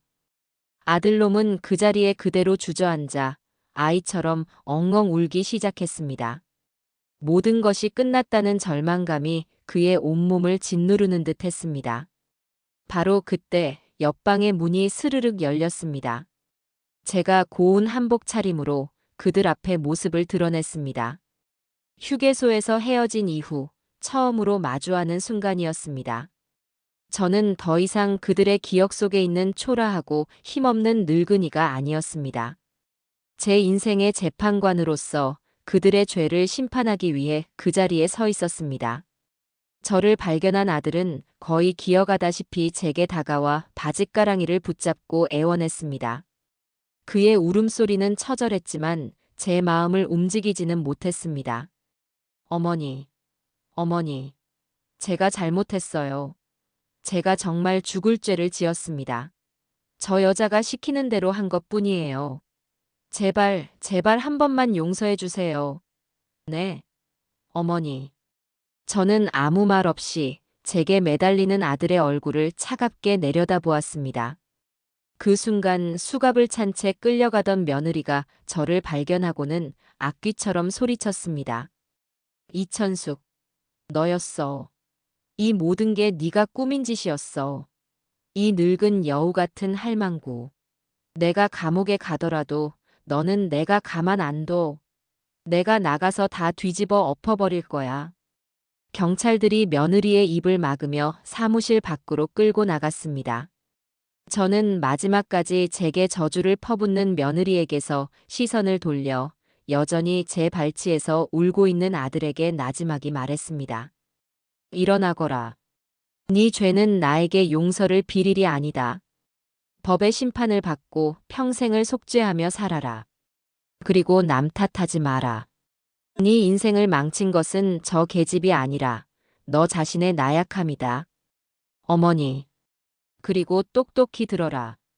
네가 네 어미를 산채로 내다버리기로 마음먹은 그 순간부터 너는 더 이상 내 아들이 아니다. 우리의 인연은 오늘 여기서 끝이다. 저는 제 바지를 붙잡은 아들의 손을 매정하게 떼어냈습니다. 그리고는 단 한 번도 뒤돌아보지 않고 그 지옥 같은 사무실을 걸어 나왔습니다. 복도를 지나 건물 밖으로 나오자 눈부신 햇살이 제 얼굴 위로 쏟아졌습니다. 길고 길었던 싸움이 끝났습니다. 제 손에는 아무것도 남지 않았지만 이상하게도 마음은 날아갈 듯이 가벼웠습니다. 저는 비로소 제 인생의 완전한 주인이 되었습니다. 이제부터는 오롯이 저 자신만을 위한 삶을 살아갈 것이었습니다. 법무사 사무실의 차가운 공기를 등지고 세상 밖으로 나왔을 때 저는 비로소 제가 얼마나 오랫동안 어둡고 축축한 동굴 속에서 살아왔는지를 깨달았습니다. 눈부신 햇살에 잠시 눈을 찌푸렸지만 이내 제 두 눈은 세상의 빛에 익숙해졌습니다. 제 인생의 시간은 다른 속도로, 다른 밀도로 흐르기 시작했습니다. 이전까지의 시간이 자식이라는 무거운 멍에에 묶여 질질 끌려가는 시간이었다면 이제부터는 온전히 제 의지대로, 제 보폭대로 우주를 향해 걸어 나가는 시간이었습니다. 그 첫걸음은 바로 경찰서로 향하는 것이었습니다. 저는 더 이상 떨지 않았습니다. 피해자로서의 제 권리를 당당히 행사하고 가해자들의 죄를 남김없이 고발하기 위해 저는 조사실의 문을 열었습니다. 저를 담당한 박 형사는 세상사에 닳고 다른 듯한 중년의 남자였습니다. 그는 믹스커피를 홀짝이며 처음에는 그저 평범한 가족 간의 재산 다툼 정도로 사건을 여기는 듯 했습니다. 그의 눈빛에는 또 이런 집안 싸움인가 하는 권태로움이 서려 있었죠. 하지만 제가 품속에서 겹겹이 쌓은 보호자 동의서와 재산 포기 각서를 꺼내놓고 찻집에서의 대화가 담긴 녹음 파일을 재생하자 그의 눈빛이 예리하게 빛나기 시작했습니다. 그는 마시던 커피를 내려놓고 자세를 고쳐 앉았습니다.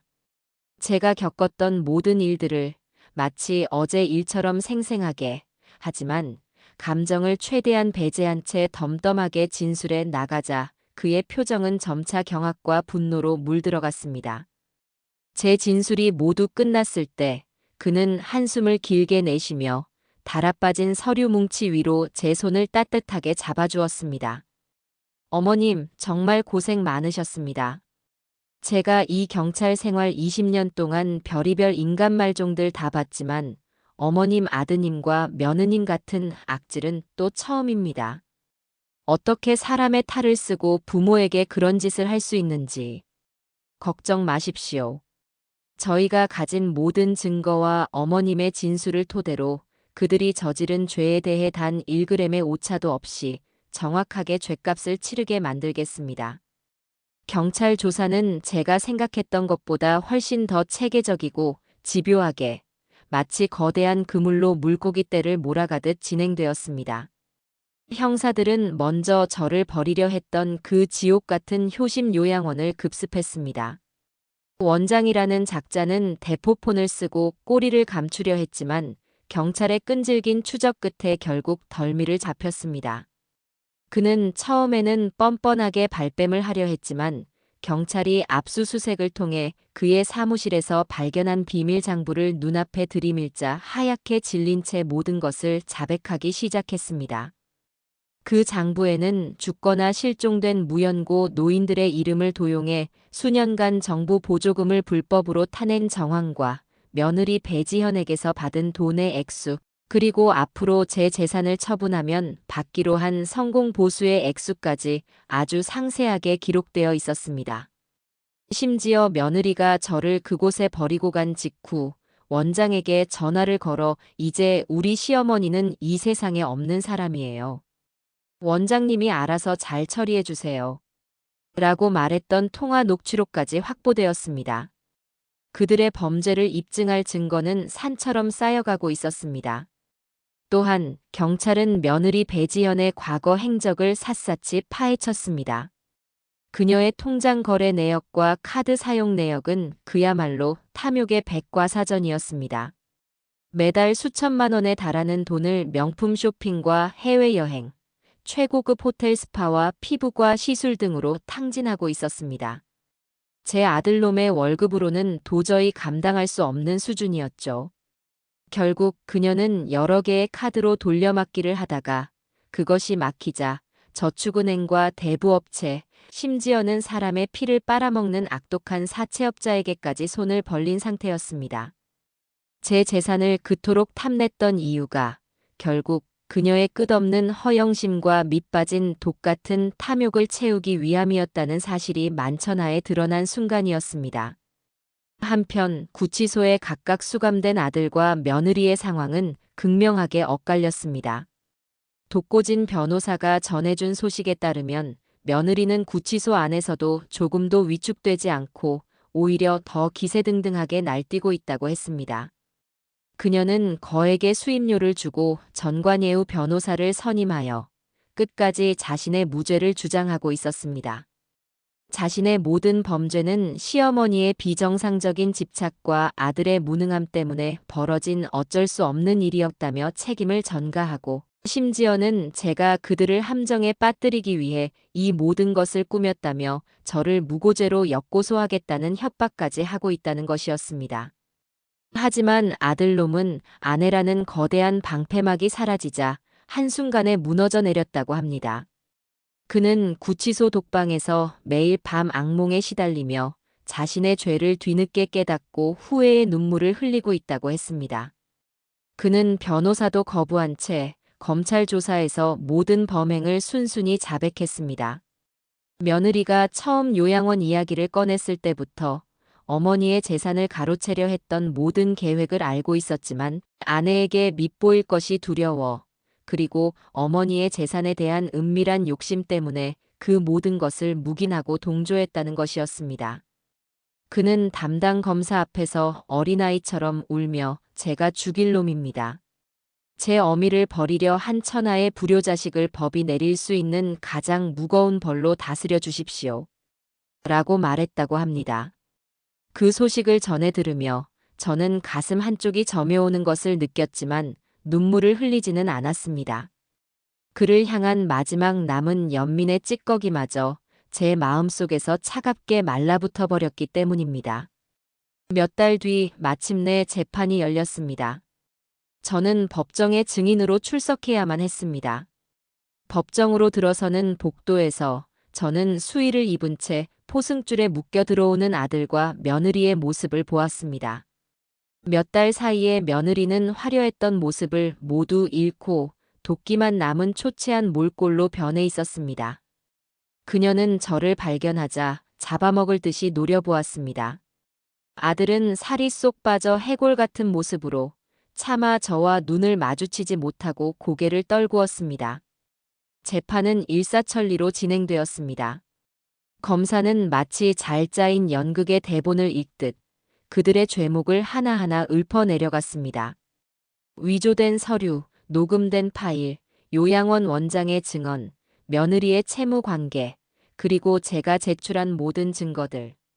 그들의 범죄는 빼도 박도 못할 명백한 사실이었습니다.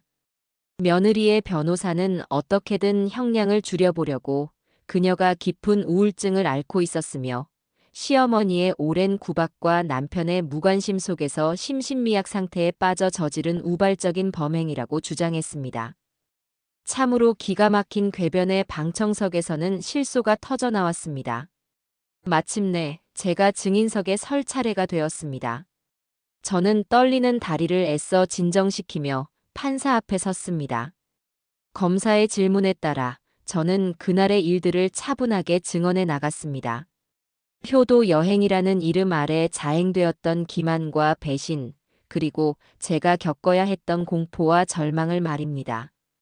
제 증언이 끝나고 며느리의 변호사가 독수리처럼 날카로운 눈빛으로 저를 쏘아보며 반대 신문을 시작했습니다. 증인, 평소 아들과 며느리와의 관계가 원만하지 않았던 것은 사실 아닙니까? 증인은 아들이 결혼한 이후에도 사사건건 아들의 가정사에 간섭하며 며느리를 힘들게 했다고 하던데요. 며느리가 힘들었는지 어쨌는지는 모르겠으나 내 자식 집에 가서 밥 한 끼 얻어먹고 내 손주 얼굴 한번 보고 오는 것이 간섭이라면 간섭이겠지요. 하지만 내 평생을 바쳐 키운 자식이 길바닥에 나앉게 생겼는데 그 빚더미의 원인을 묻는 것조차 간섭이라고 말한다면 나는 더 이상 할 말이 없소. 증인, 아들과 며느리가 증인을 좋은 요양원에 모시고 가려 했던 것을 너무 예민하게 받아들여 오해한 것은 아닙니까? 연세도 있으시니 기억이 왜곡되었을 가능성도 있지 않습니까? 저는 그 말을 듣고 저도 모르게 실소를 터뜨렸습니다. 그리고는 변호사의 눈을 똑바로 쳐다보며 시장에서 생선을 팔던 그 쩌렁쩌렁한 목소리로 말했습니다. 내 나이가 70이 넘었고 배운 것 없이 시장에서 평생을 살았소. 하지만 내 정신은 하버드 법대를 나온 당신보다 훨씬 더 또렷하고 내 기억은 어제 일처럼 생생하오. 내가 묻겠소. 변호사 양반, 당신은 당신 어머니께 효도를 하겠다면서 낡은 옷 몇 벌만 챙겨드리고 통장과 도장은 떼어놓고 심지어 수면제까지 몰래 타먹여서 연고도 없는 무허가 시설에 무연고자로 등록하려고 한단 말이오. 그게 당신 집안의 효도 방식이오. 제 말에 법정하는 순간 정적으로 휩싸였고 이내 방청석 여기저기서 폭소가 터져 나왔습니다. 변호사의 얼굴은 시뻘겋게 달아올랐고 판사는 엄숙한 표정으로 재판봉을 두드렸습니다. 마지막 최후 진술에서 아들은 흐느끼며 자신의 죄를 모두 인정하고 어머니께 용서를 구했습니다. 하지만 며느리는 끝까지 뉘우치지 않았습니다. 그녀는 고개를 빳빳이 든 채 모든 것이 세상과 시어머니 탓이라며 자신은 억울하다고 소리쳤습니다. 그리고 마침내 선고의 날이 밝았습니다.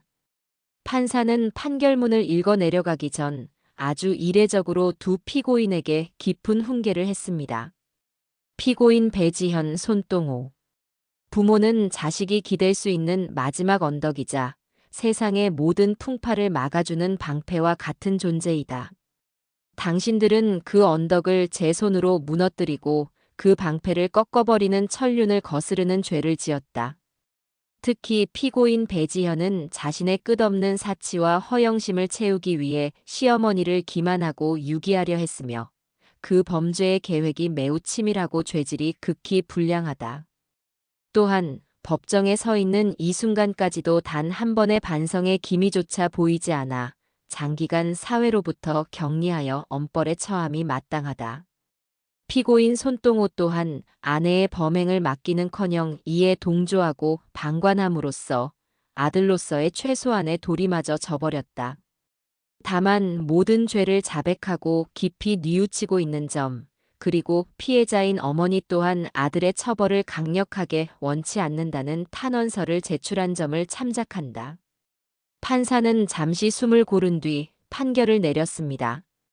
피고인 배지현을 존속 유기 미수, 사기 미수, 사문서 위조 및 동행사 등의 죄를 물어 징역 7년에 처한다. 피고인 손동호를 존속 유기 미수 방조죄로 징역 2년에 집행유예 3년을 선고한다. 징역 7년이라는 말이 떨어지는 순간 며느리는 그 자리에 주저앉아 악을 쓰며 울부짖었습니다. 내가 뭘 잘못했는데. 억울해. 판사님, 이건 잘못된 판결이에요. 그녀의 화려했던 모습은 온데간데 없고 법복을 입은 교도관들에게 짐승처럼 끌려나가는 추한 모습만이 남아있을 뿐이었습니다. 아들은 모든 것을 체념한 듯 텅 빈 눈으로 허공을 응시하다가 이내 방청석에 앉아있는 저를 발견하고는 소리 없이 눈물만 흘렸습니다. 저는 그 어떤 표정도 짓지 않은 채 그 모든 광경을 묵묵히 지켜보았습니다. 이것으로 길고 길었던 탐욕의 성은 마침내 무너져 내렸습니다. 법정의 높은 천장 위로 돌아가신 남편의 온화한 미소가 어렴풋이 보이는 듯 했습니다. 재판이 끝나고 모든 것이 제자리로 돌아오기까지는 꽤 오랜 시간이 걸렸습니다. 세상의 모든 전쟁이 그러하듯 승리한 자에게도 깊은 상처와 후유증이 남는 법이었으니까요. 저는 독고진 변호사의 도움을 받아 전쟁의 잔해들을 하나씩 정리해 나갔습니다. 가장 먼저 아들놈 명의로 되어 있던 집의 소유권을 완전히 되찾아왔습니다. 형사 재판의 결과가 명백했기에 증여 무효 소송은 싱거울 정도로 쉽게 끝났습니다. 판사는 아들이 부양이라는 증여의 조건을 이행하지 않았을 뿐만 아니라 오히려 증여자를 해하려 한 배은 행위를 저질렀으므로 증여 계약은 민법 제556조에 의거하여 무효라고 판결했습니다. 서류상의 소유권을 되찾는 것은 간단했지만 그 집에 깃든 배신의 기억을 지워내는 것은 결코 쉽지 않았습니다. 저는 등기부등본에 다시 선명하게 새겨진 제 이름석 자를 보며 비로소 제 성을 되찾은 늙은 여왕의 심정을 조금이나마 알 것 같았습니다. 하지만 그 성은 너무나도 많은 피와 눈물로 얼룩져 있었습니다. 다음으로 처리해야 할 일은 며느리가 남기고 간 빚더미였습니다. 그것은 마치 끈질긴 잡초처럼 제 인생의 발목을 계속해서 붙잡고 늘어졌습니다. 제가 소송을 진행하는 동안에도 험상궂은 사채업자들은 어떻게 알았는지 저희 집 문을 두드려 대거나 밤낮을 가리지 않고 험악한 목소리로 전화를 걸어오곤 했습니다. 그들은 며느리가 제 재산을 담보로 돈을 빌린 것이나 마찬가지라며 저에게 빚을 갚으라고 윽박질렀습니다. 하지만 이제 저는 더 이상 그들 앞에서 벌벌 떠는 나약한 노인네가 아니었습니다. 독고진 변호사는 그 모든 것을 법적으로 완벽하게 막아주었습니다. 저는 며느리의 채무에 대해 그 어떤 법적 책임도 없으며 만약 계속해서 저를 괴롭힐 경우 채권의 공정한 추심에 관한 법률 위반 및 협박죄로 고소하겠다는 내용 증명을 각 채권자에게 발송했습니다. 그 후로는 지긋지긋했던 빚 독촉 전화도 깨끗하게 사라졌습니다. 그렇게 법적인 문제들이 하나씩 해결되어 갈수록 제 마음속에는 다른 종류의 훨씬 더 무겁고 복잡한 문제가 스멀스멀 피어오르기 시작했습니다. 바로 아들 손동호에 대한 문제였죠. 집행유예로 풀려난 아들은 갈 곳이 없었습니다. 살던 집은 제게로 돌아왔고 아내의 빚까지 모두 떠안게 되어 하루아침에 신용불량자로 전락했으니까요. 저는 일부러 아들의 소식을 듣지 않으려 애썼습니다. 하지만 세상은 저를 가만히 내버려 두지 않았습니다.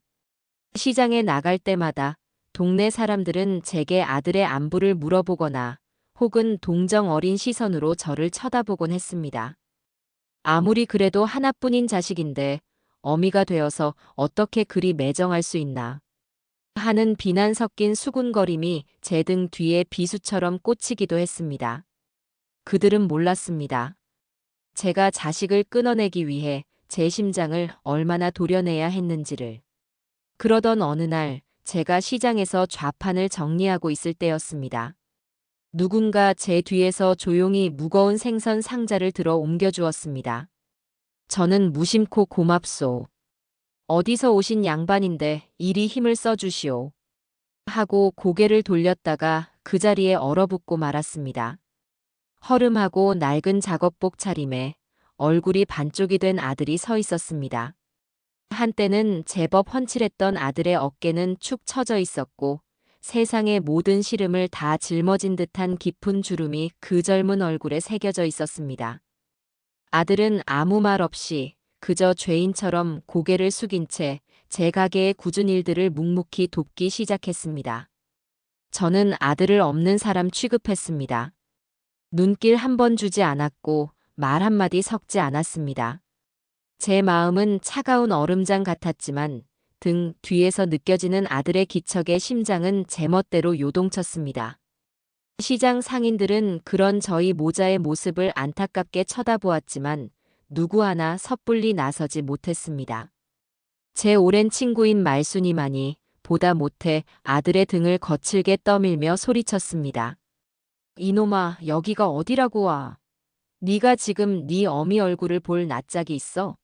네가 사람이라면 네 어미 가슴에 대못을 박았으면 적어도 그 상처가 아물 때까지는 나타나지 말아야 할 것 아니야. 당장 꺼지지 못해. 아들은 말순이의 호통에도 아무런 대꾸 없이 그저 꾸벅 고개를 숙이고는 도망치듯 자리를 떠났습니다. 그날 이후로 아들은 더 이상 제 시장 가게에는 나타나지 않았습니다. 대신 그는 저희 집 앞에서 저를 기다리기 시작했습니다. 처음에는 그저 길 건너편 전봇대 뒤에 숨어 제가 집으로 들어가는 모습을 지켜보기만 했습니다. 하지만 날이 갈수록 그는 점점 더 집 가까이로 다가왔습니다. 비가 오는 날에는 편의점에서 산 작은 우산 하나로 비를 피하며 눈이 오는 날에는 온몸이 눈사람처럼 하얗게 변한 채로 그는 매일같이 저희 집 대문 앞을 지켰습니다. 저는 CCTV 화면을 통해 그런 아들의 모습을 매일같이 지켜보았습니다. 제 마음은 하루에도 수십 번씩 천국과 지옥을 오갔습니다. 어미를 버리려 했던 아들의 배신과 법정에서 제게 용서를 구하던 그의 비참한 모습을 떠올리면 당장이라도 소금을 뿌려 쫓아내고 싶다가도 갓난아기 때 제 품에 안겨 평화롭게 잠들었던 아들의 얼굴, 처음으로 엄마라고 불렀을 때의 벅찬 감동, 아장아장 걸음마를 떼던 작은 발을 떠올리면 가슴이 미어지는 것 같았습니다. 저는 밤마다 잠을 이루지 못하고 돌아가신 남편의 사진을 붙잡고 물었습니다. 여보, 나 어떡하면 좋아요? 저놈을, 저 왼수를 어떡하면 좋으냐고요? 당신이 살아있었다면 나처럼 이렇게 모질게 끊어낼 수 있었을까요? 사진 속 남편은 그저 온화한 미소만 짓고 있을 뿐이었습니다. 시간은 그렇게 하염없이 흘러 어느덧 뼛속까지 시린 초겨울이 되었습니다. 그날은 유난히 진눈깨비가 섞인 비바람이 거세게 불던 밤이었습니다. 저는 CCTV 화면 속에서 얇은 잠바 하나만 걸친 채 비를 피하지도 않고 웅크리고 앉아있는 아들의 모습을 보았습니다. 그의 어깨는 흠뻑 젖은 채 가늘게 떨리고 있었습니다. 그 모습을 보는 순간 제 마음속에서 무언가 툭 하고 끊어지는 소리가 났습니다. 모성애도 동정심도 아니었습니다. 그저 내 배 아파 낳은 생명을 저렇게 길바닥에서 얼어 죽게 내버려 둘 수는 없다는 인간으로서의 마지막 도리 같은 것이었을지도 모릅니다. 저는 부엌으로 가 밥을 짓기 시작했습니다. 그리고 아들이 어릴 적 감기 기운이 있을 때마다 끓여주었던 뜨끈한 콩나물국을 끓이고 그가 가장 좋아했던 돼지고기 김치찌개를 끓이고 짭짤한 계란말이를 부쳤습니다. 따뜻한 밥과 반찬들을 작은 밥상에 차려 현관으로 가지고 나갔습니다. 저는 문을 활짝 열지 않고 밥상이 겨우 드나들 수 있을 만큼만 살짝 열었습니다. 문틈으로 흠뻑 젖은 아들의 초라한 모습이 보였습니다. 아들은 저를 발견하고는 화들짝 놀라 자리에서 일어났습니다. 어머니.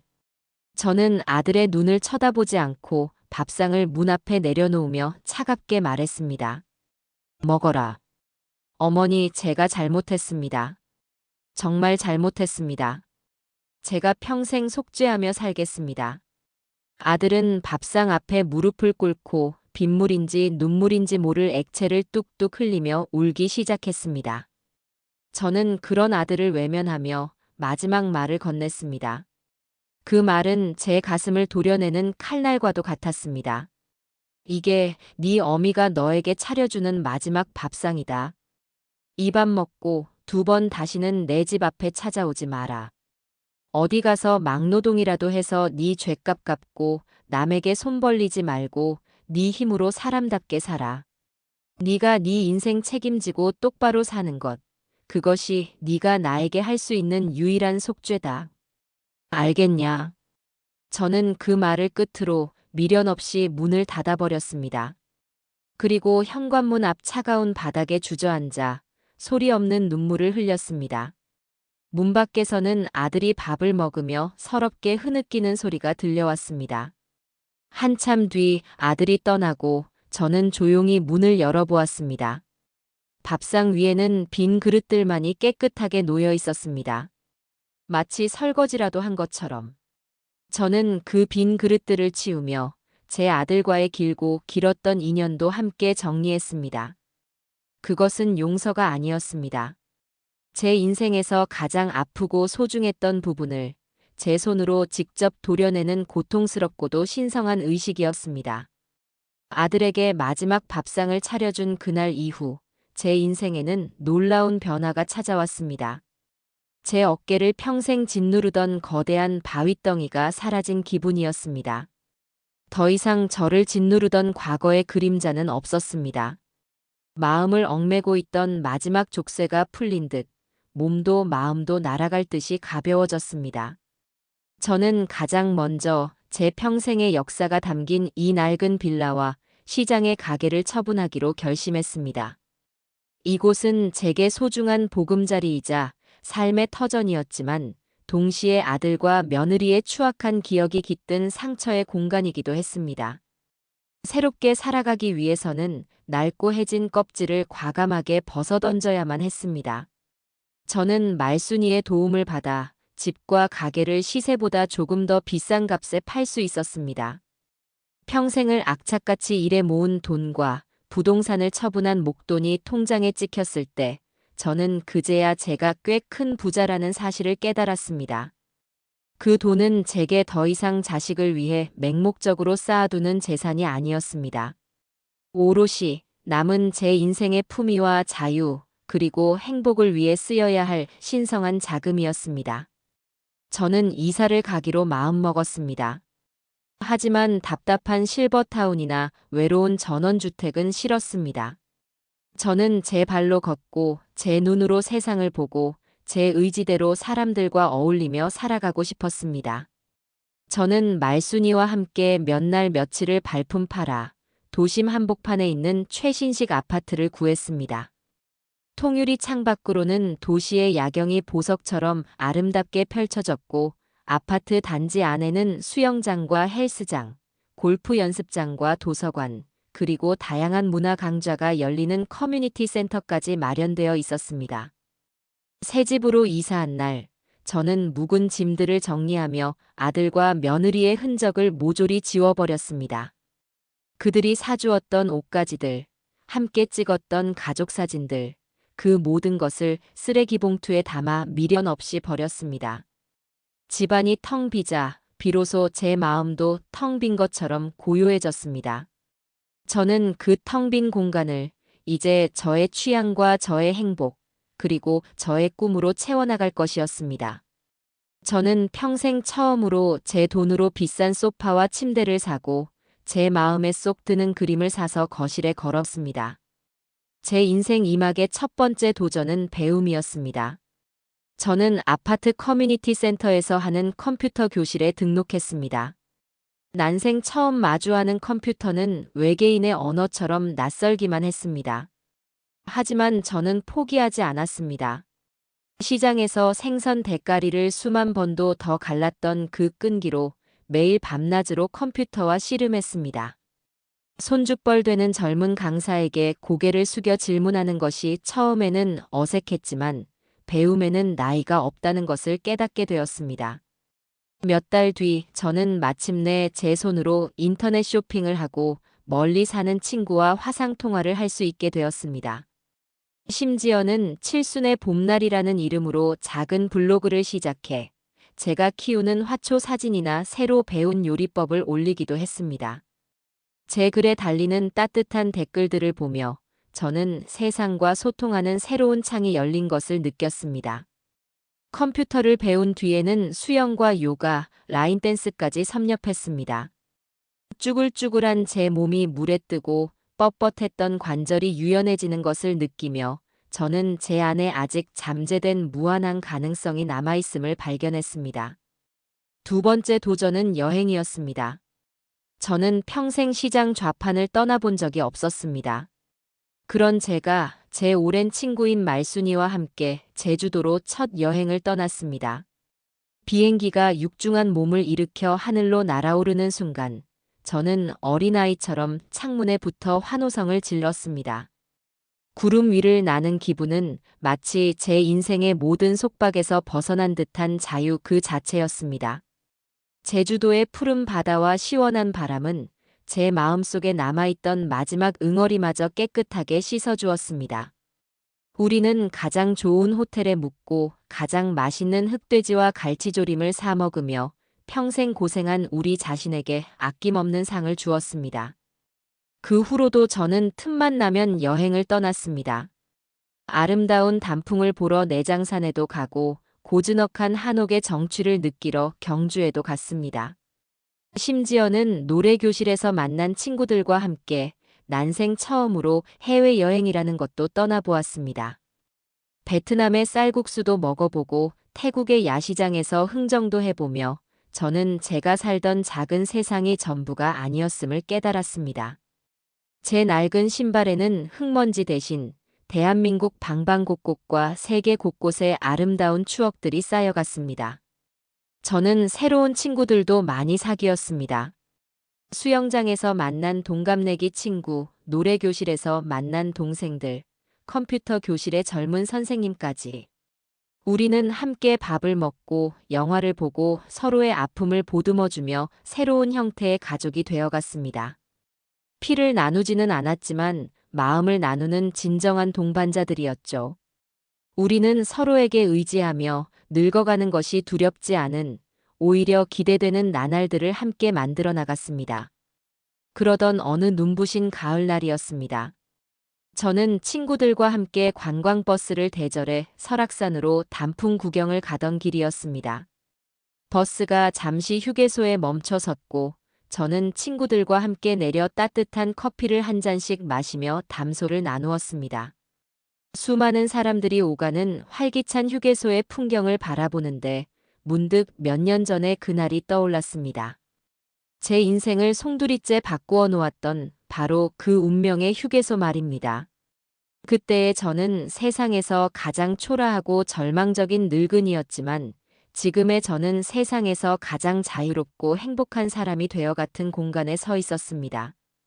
저는 휴게소의 명물인 따끈한 호두과자를 한 봉지 샀습니다. 달콤하고 고소한 냄새가 코끝을 간지렸습니다. 호두과자 한 알을 입에 넣고 오물거리는데 저도 모르게 웃음이 터져 나왔습니다. 옆에 있던 말순이가 제 팔을 툭 치며 물었습니다. 천수가 뭐가 그리 좋아서 실성한 사람처럼 웃냐? 저는 멀리 펼쳐진 울긋불긋한 단풍으로 물든 가을 하늘을 바라보며 나지막이 대답했습니다. 그냥. 가끔은 인생이라는 길을 제대로 잃어봐야만 진짜 우리 집으로 가는 길을 찾을 수 있다는 생각이 들어서.